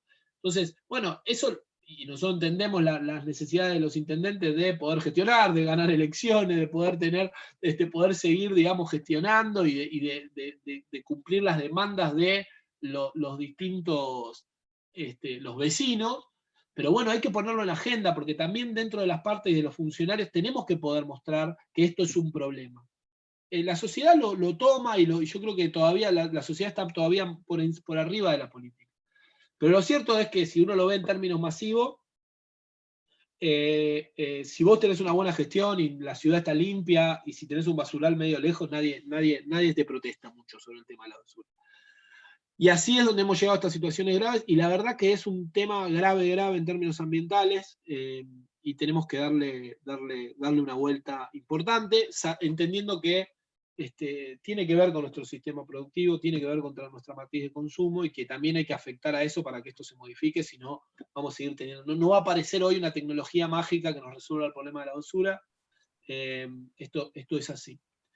Bueno, esto un poco lo iba a pasar. Esto son todas, algunas filminas que se las robé a Ciudad Posible. Así que lo que sí, acá sí hay algunas discusiones pendientes, que es bueno esto de cómo damos esta gestión, ¿no? Yo conté algunas experiencias, pero no necesariamente todas las experiencias son iguales. Hay algunos sistemas, Rafaela tiene un esquema que ha podido desarrollar muy bien. En algunos otros municipios han incorporado dentro del sector municipal, en otros lados han trabajado con el esquema de cooperativas. Yo no creo que en esto no hay una fórmula perfecta, sí que obviamente se cumplan estas fases, que haya un reconocimiento, que haya una mejora de las condiciones de trabajo, que se los incorpore dentro de la política pública. Después se puede ver cuál es el formato, si es municipal, si es con cooperativa. Y después creo que hay una discusión fuerte respecto, que queda ahí pendiente y que le toca bastante a los organizadores de este evento, que es, bueno, ¿qué hacemos con la responsabilidad extendida del productor, ¿no? ¿Cómo avanzamos en una política en este sentido? ¿Qué rol van a tener las empresas? ¿Cómo se van a implementar estos sistemas de recolección diferenciada con inclusión social coordinado con los municipios? Tengamos en cuenta que la competencia de la recolección y la gestión de los residuos es municipal, no podemos entender la política pública y no podemos dejar al Estado por fuera de esta implementación, porque la vamos a pifiar. Así que bueno, hay algunas de las cosas que yo creo que a partir de la responsabilidad extendida de los productores hay que fortalecer, ¿no? Y por ahí es un llamado más a ese sector, a entender que tiene que tener un rol activo, que hay que poder destinar recursos a esto, que el reciclado no se sostiene solamente con la venta. Puede ser un ingreso, puede ser algo que disminuye el costo, pero no se va a sostener específicamente con ello, y que hay que involucrar a todos los actores en este sentido. Así que bueno, perdonen, se me hizo medio largo, pensé que iba a estar más corto, pero le metí al habla. Así que bueno, les pido disculpas por anticipado, y bueno, quedo a disposición de lo que quieran preguntar. Gracias, Manu, ninguna disculpa.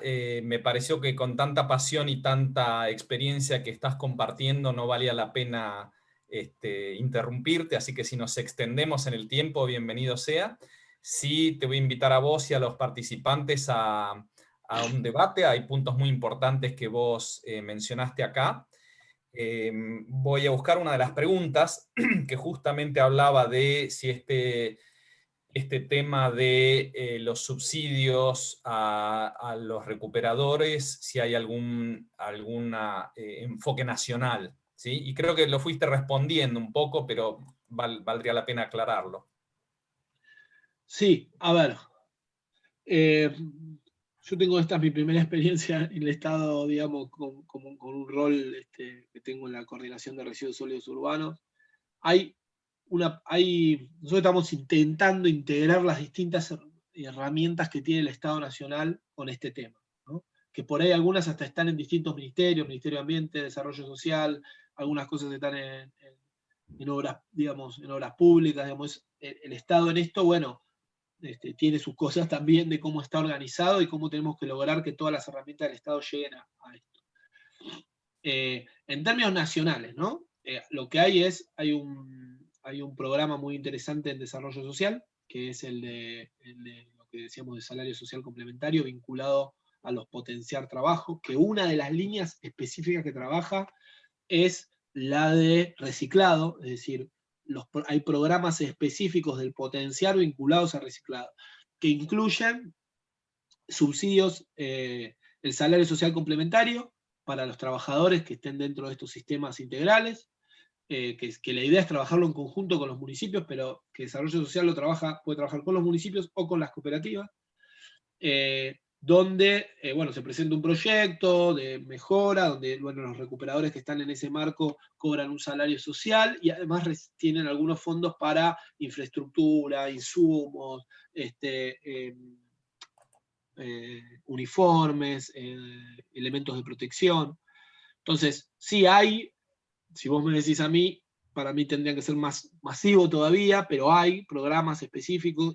El programa ese está coordinado por una cartonera que se llama María Castillo, con experiencia, con mucha experiencia en el sector.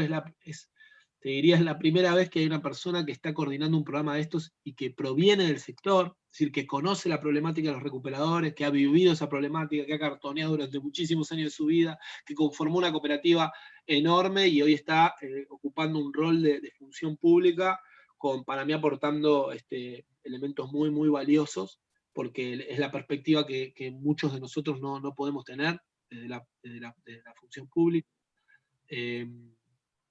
Con lo cual, sí, hay un programa, ese está en desarrollo social, y nosotros, desde Ambiente, no tenemos este programa de subsidios por ahora, digamos, particulares, directos a los recuperadores, digamos, como este salario social complementario, pero sí lo que venimos haciendo es trabajando, nosotros el financiamiento que tenemos es un financiamiento del Banco Interamericano de Desarrollo que nos permite trabajar con los municipios. Entonces lo que hicimos para tener esta perspectiva es que los municipios con los que trabajamos tienen que presentar planes de inclusión, está dentro del marco. No solamente para, bueno, por ejemplo, COINSE, que no sé si hay alguien acá de alguno de los municipios de Mendoza que está dentro de este proyecto, están trabajando ahora, en un plan de inclusión social para las personas que estaban en el basural, y entonces lo que hay es un marco que obliga de alguna manera a que cada proyecto tenga esta perspectiva particular de cómo se van a incluir a los recuperados. Eso viene desde siempre en los proyectos del Banco Interamericano de Desarrollo. Pero la verdad es que la implementación no ha sido siempre, esperemos que esta vez, con el impulso que le ha dado al ministro Neso y algunas cuestiones,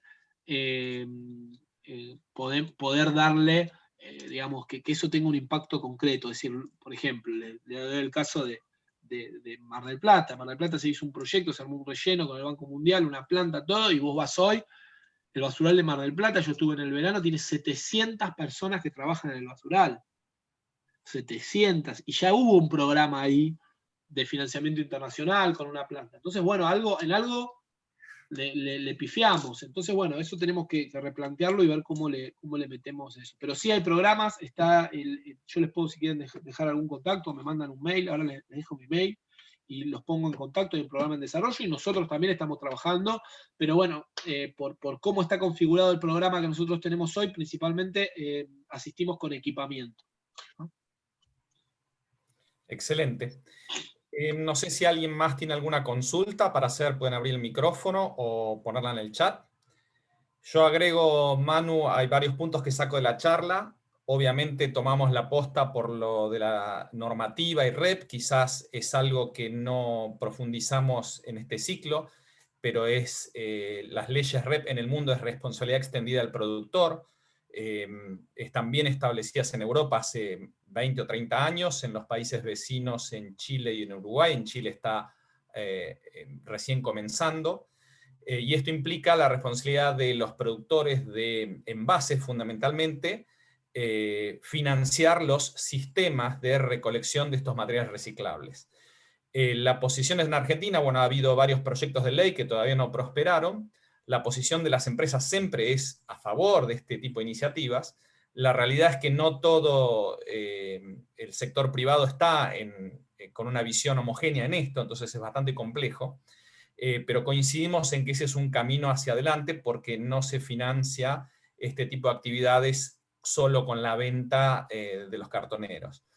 Por otro lado, entendemos los puntos clave que vos mencionabas, que yo los destaco. Por un lado, bien arriba en este diagrama de economía circular, en lo que es educación ambiental y en el compromiso de nosotros en la separación en origen, de tratar a los residuos y los materiales con las mismas ganas con que los compramos, ¿no? Lavar los materiales, separarlos limpios, y eso va a favorecer, obviamente, a todos los recuperadores porque van a poder recuperar más cantidad, y también a la industria porque va a tener más materiales. Y el otro punto importante que vos marcaste es esto de la comercialización. Hay un gran desafío por la extensión de nuestro territorio, también por la estructura, a falta de una ley REP, donde no tienen valor mucho los materiales y por eso no se comercializan. Destaco un par de temas acá que mostraste, que es lo que nosotros llamamos la democratización del reciclaje. Hoy, por ejemplo, la industria del reciclaje plástico tiene un 60% de capacidad ociosa, pero ¿qué pasa? Está concentrado en el AMBA, entonces es inviable que fardos de polietileno de alta densidad vengan de La Rioja, o del norte de Santa Fe, o de Patagonia, Buenos Aires, para ser procesados. Entonces hay que repensar eso, y nos parecen que las soluciones de integración vertical son viables. Pero bueno, como vos bien decís, es un problema sistémico mucho más grande. Y la idea de este ciclo de webinars es para todas las localidades que participan, algunas, bueno, como La Rioja Capital es 200.000 habitantes, pero después hay, bueno, el COINSE es más pequeño, y localidades de Santa Fe y La Rioja pueden ser de 5.000 o 10.000 habitantes, tienen problemáticas diferentes, pero sin duda el impacto ambiental, el desafío que tenemos de los basurales a cielo abierto es común a todos los que nosotros participamos. Entonces hay mucho para hacer y pensamos que estas experiencias y estas ideas puedan ser aplicables. Ahí dejo de hablar porque, pero bueno, quería compartir, Manu, la riqueza de tu charla. Tengo, como estoy medio en horario de trabajo, me mandaron Sí. algunos mensajes que estaba diciendo que porque no había avisado que estaba con la charla, así que perdón que...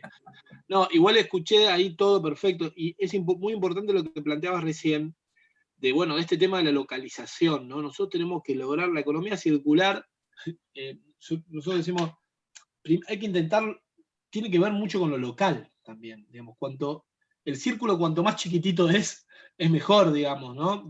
Eso también hay que entenderlo, obviamente que no podemos vivir digamos, en circulitos chiquitos porque tenemos una sociedad y un sistema muy interconectado, pero bueno, hay que intentar evitarlos. Nosotros trabajamos mucho sobre lo que es la gestión, por ejemplo, nosotros creemos que la gestión de separación de origen y separación de los materiales tiene que ser lo más local posible, es decir, lo más cerca de su generación. Uno tiene que separar y lograr tener mejor separado desde el lugar donde generaste. Y si pudieras tener un proceso local, que es muy difícil, porque el tema es escala, hay cuestiones para recuperar, es muy complejo, pero un poco esto de que lo que vos decías es eso, ¿no? Digamos, es decir, lo ideal sería tener regionalmente plantas, es decir, que la industria también tenga una planificación regional, ¿no? Es decir, que obviamente las que están acá hay que llenarlas, digamos, estas que están en el 60% de capacidad ociosa, hay que llenarlas, hay que lograr mejorar la capacidad, que creo que además con el aumento de la separación de origen en la zona metropolitana, superaríamos esa capacidad, digamos. El problema es que estamos teniendo un problema antes, no era un problema, es decir, la industria sola tampoco tira de la demanda, eso ahí te da cuenta que el precio no es solo un problema, no es una cuestión de que se pague, hay una cuestión de infraestructura, de sistema, de ponerlo a funcionar. Entonces, eso, obviamente, la capacidad que está, hoy hay acá 2 grandes procesadoras de PET, bueno, esas 2 tendrían que ir a tope, pero además tenemos que generar, por lo menos regionales, donde digamos, che, mirá, la verdad es que el PET de la Patagonia o el PET de Salta no tiene que venir acá, ¿no? Tendría que haber algún proceso intermedio donde, digamos, bueno, se generan industrias locales, que además tienen un montón de beneficios en términos de logística, emisiones de, digamos, vos transportar procesos de botellas fabricadas o PET o mismo pellet de PET es mucho mejor en términos ambientales que andar transportando todos los fardos. Bueno, todas esas cosas, ahí es donde yo digo, tenemos que tener en cuenta de que tiene que haber una planificación de esto. No es que quiero hacer una oda al Estado planificador, pero sí que tiene que haber por lo menos una discusión de una política que donde tiene que participar el Estado, donde tiene que participar el sector privado, donde tiene que organizar, donde tiene que estar el sector organizado que realiza esta tarea, y cuando digo Estado, digo provincial, municipal y nacional, para intentar tener una planificación sobre esto y decir, bueno, hacia ahí vamos, qué rol va a cumplir el sector privado, cuál va a ser el Estado, cuál va a ser el marco normativo, cómo se va a financiar esto. Yo creo que eso es algo que también nos tiene que dejar la pandemia, la importancia de planificar determinadas cuestiones y ordenar determinadas cuestiones, porque el mercado tiene un rol importante, pero por sí solo no resuelve estos problemas. Entonces, y con respecto a la ley de responsabilidad extendida, también entiendo que en eso hay que hacer un esfuerzo de adaptarlo a la característica local, digamos, donde hay un sector de cooperativa, digamos, porque es cierto que el modelo español funcionará para España, por ahí es muy bueno, yo lo he analizado, digamos, no he tenido la posibilidad de ir a verlo, pero he leído los informes, leo los informes anuales de COEMBE, vengo viendo cómo funciona y seguramente funciona y tiene sentido ahí. Bueno, hay que ver cómo nosotros planteamos algo para acá que tenga sentido en función de nuestra forma de organización y nuestras características. Perfecto. Muchísimas gracias, Manuel. No sé si alguien no tiene alguna pregunta más, si no damos por concluido el encuentro. Hola, Sergio. Hola, Silvina, ¿cómo estás? Hola a todos. Hola, Manuel, ¿cómo estás? ¿Cómo estás, Silvina? Bien, muy bien. Sabes que, bueno, nada, agradecerles, porque es muy interesante absolutamente todo. Para nosotros, bueno, yo soy Silvina de Coince, de Mendoza. Muchísimos temas para desarrollar, mucho para avanzar, muchos temas claros, sobre todo el tema de cómo se conforma el salario de estos recuperadores una vez que uno los incluye, la participación activa de los municipios. A nosotros sí nos queda muy claro que no es ganar, digamos, económicamente. Hay una parte que uno siempre está ganando, que es en el cuidado del medio ambiente y en la valorización del trabajo de estos recuperadores que se incluyen, que no es cuantificable. Que si se pudiera cuantificar, por supuesto, estaríamos ganando todos muchísimo. Pero como es muy difícil trasladar eso en números económicos, es muy difícil a veces hacer entender a las autoridades cuánto están ganando a través de la participación activa de sus presupuestos. Ahora, uno de los temas que yo te quería preguntar, Manuel, sobre todo, ¿qué experiencia tienen? Porque lo de la responsabilidad extendida al productor venimos hablando siempre mucho y viendo cómo en otros países se ha podido implementar y bueno, cómo poder nosotros romper nuestras barreras culturales para poderle darle un marco legal en Argentina. ¿Qué pasa si alguna vez analizaste, no creo que en la ciudad se esté haciendo, el traslado de un costo, de una tasa, al vecino, al que genera el residuo? Porque eso también en otros países con otra conciencia un poco más avanzada hoy, entienden que es un costo que cada uno se tiene que hacer cargo de cuánto residuo genera y que la tasa por alumbrado, barrido y limpieza no cubre nada, ni siquiera la recolección hoy en día, porque son mínimas y tienen un alto grado de incobrabilidad además, de morosidad. Así que no sé si alguna vez analizaron eso, o si tienen algún ejemplo. Sí, sí, lo que decís es clave y te digo, son de las cosas que discutimos todo el tiempo. Hay yo separaría en dos cuestiones. Bueno, a ver, primero hay una discusión, bueno, ¿a quién le corresponde? Digamos, ¿alguien tiene que pagar esto? Digamos? Esto es una gestión, es un servicio, ¿quién lo paga? ¿Quién tiene responsabilidad?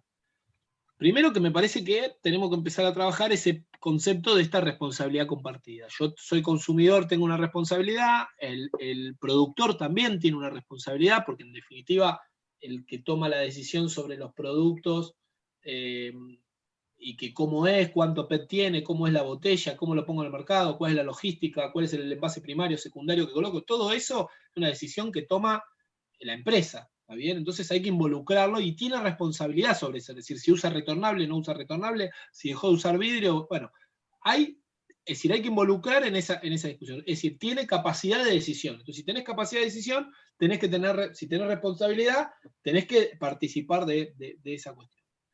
Entonces, hay una discusión de a quién le corresponde. Bueno, vos decís, bueno, pero también a través de la tasa municipal. Yo creo que sí, es cierto lo que decís. Ahora, hay una imposibilidad concreta, hasta política, te diría, muchas veces en los municipios de aplicar tasa municipal. Digamos, el municipio, el intendente que ponga seguramente no sea reelecto.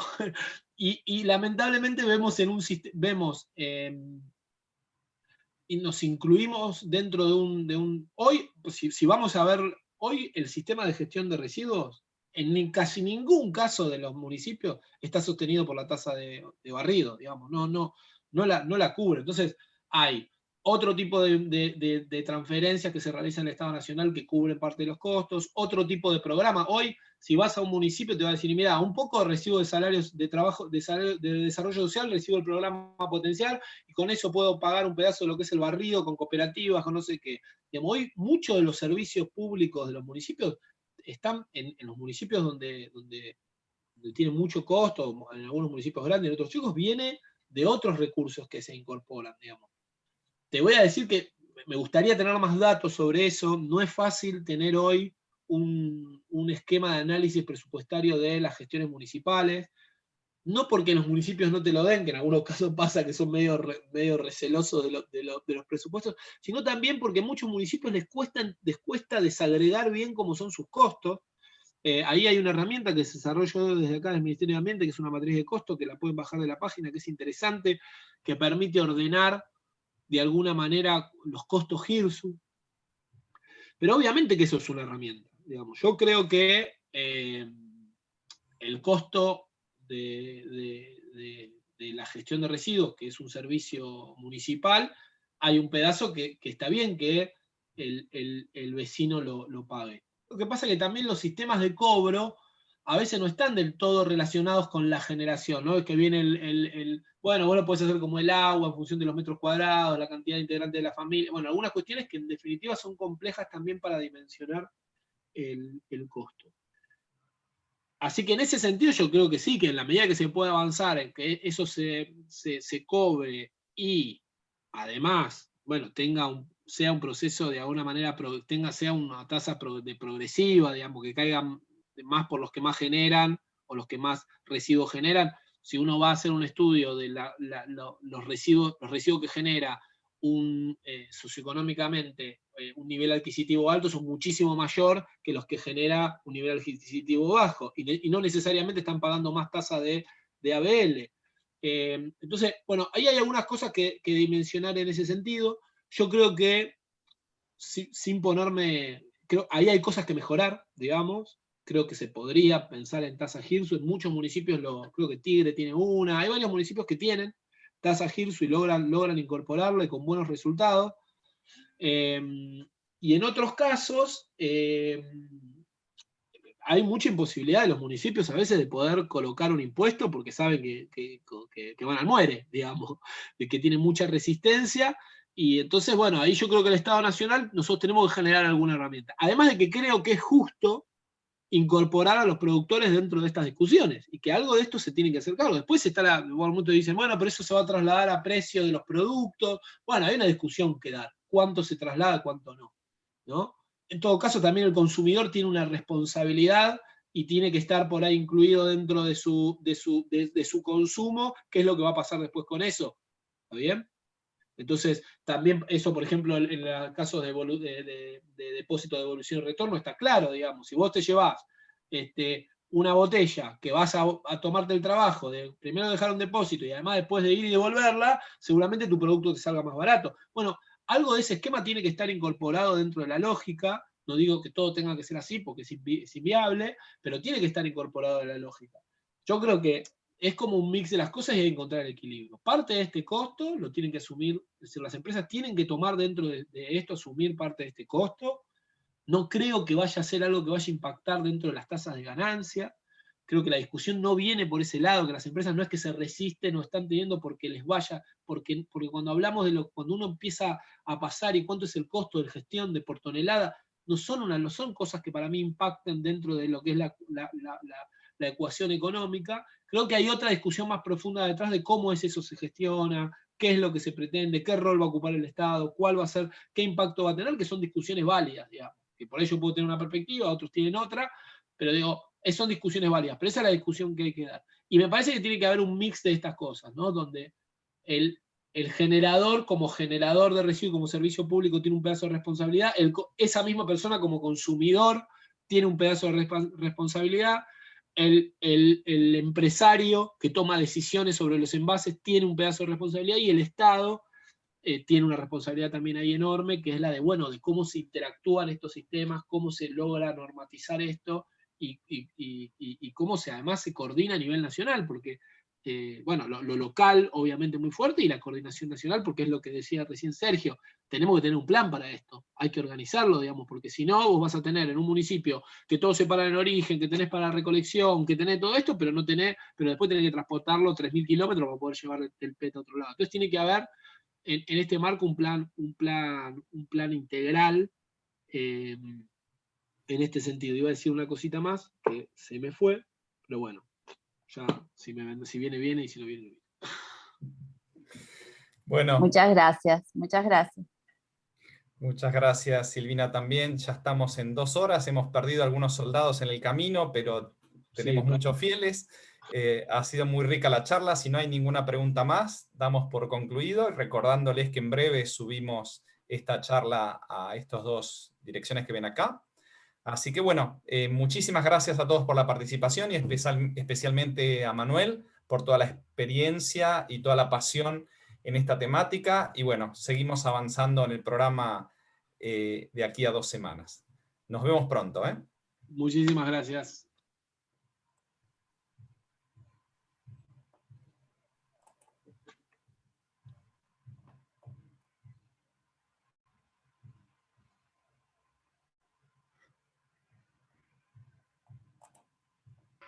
Adiós, buen día, excelente charla. Muchas gracias, Edgardo.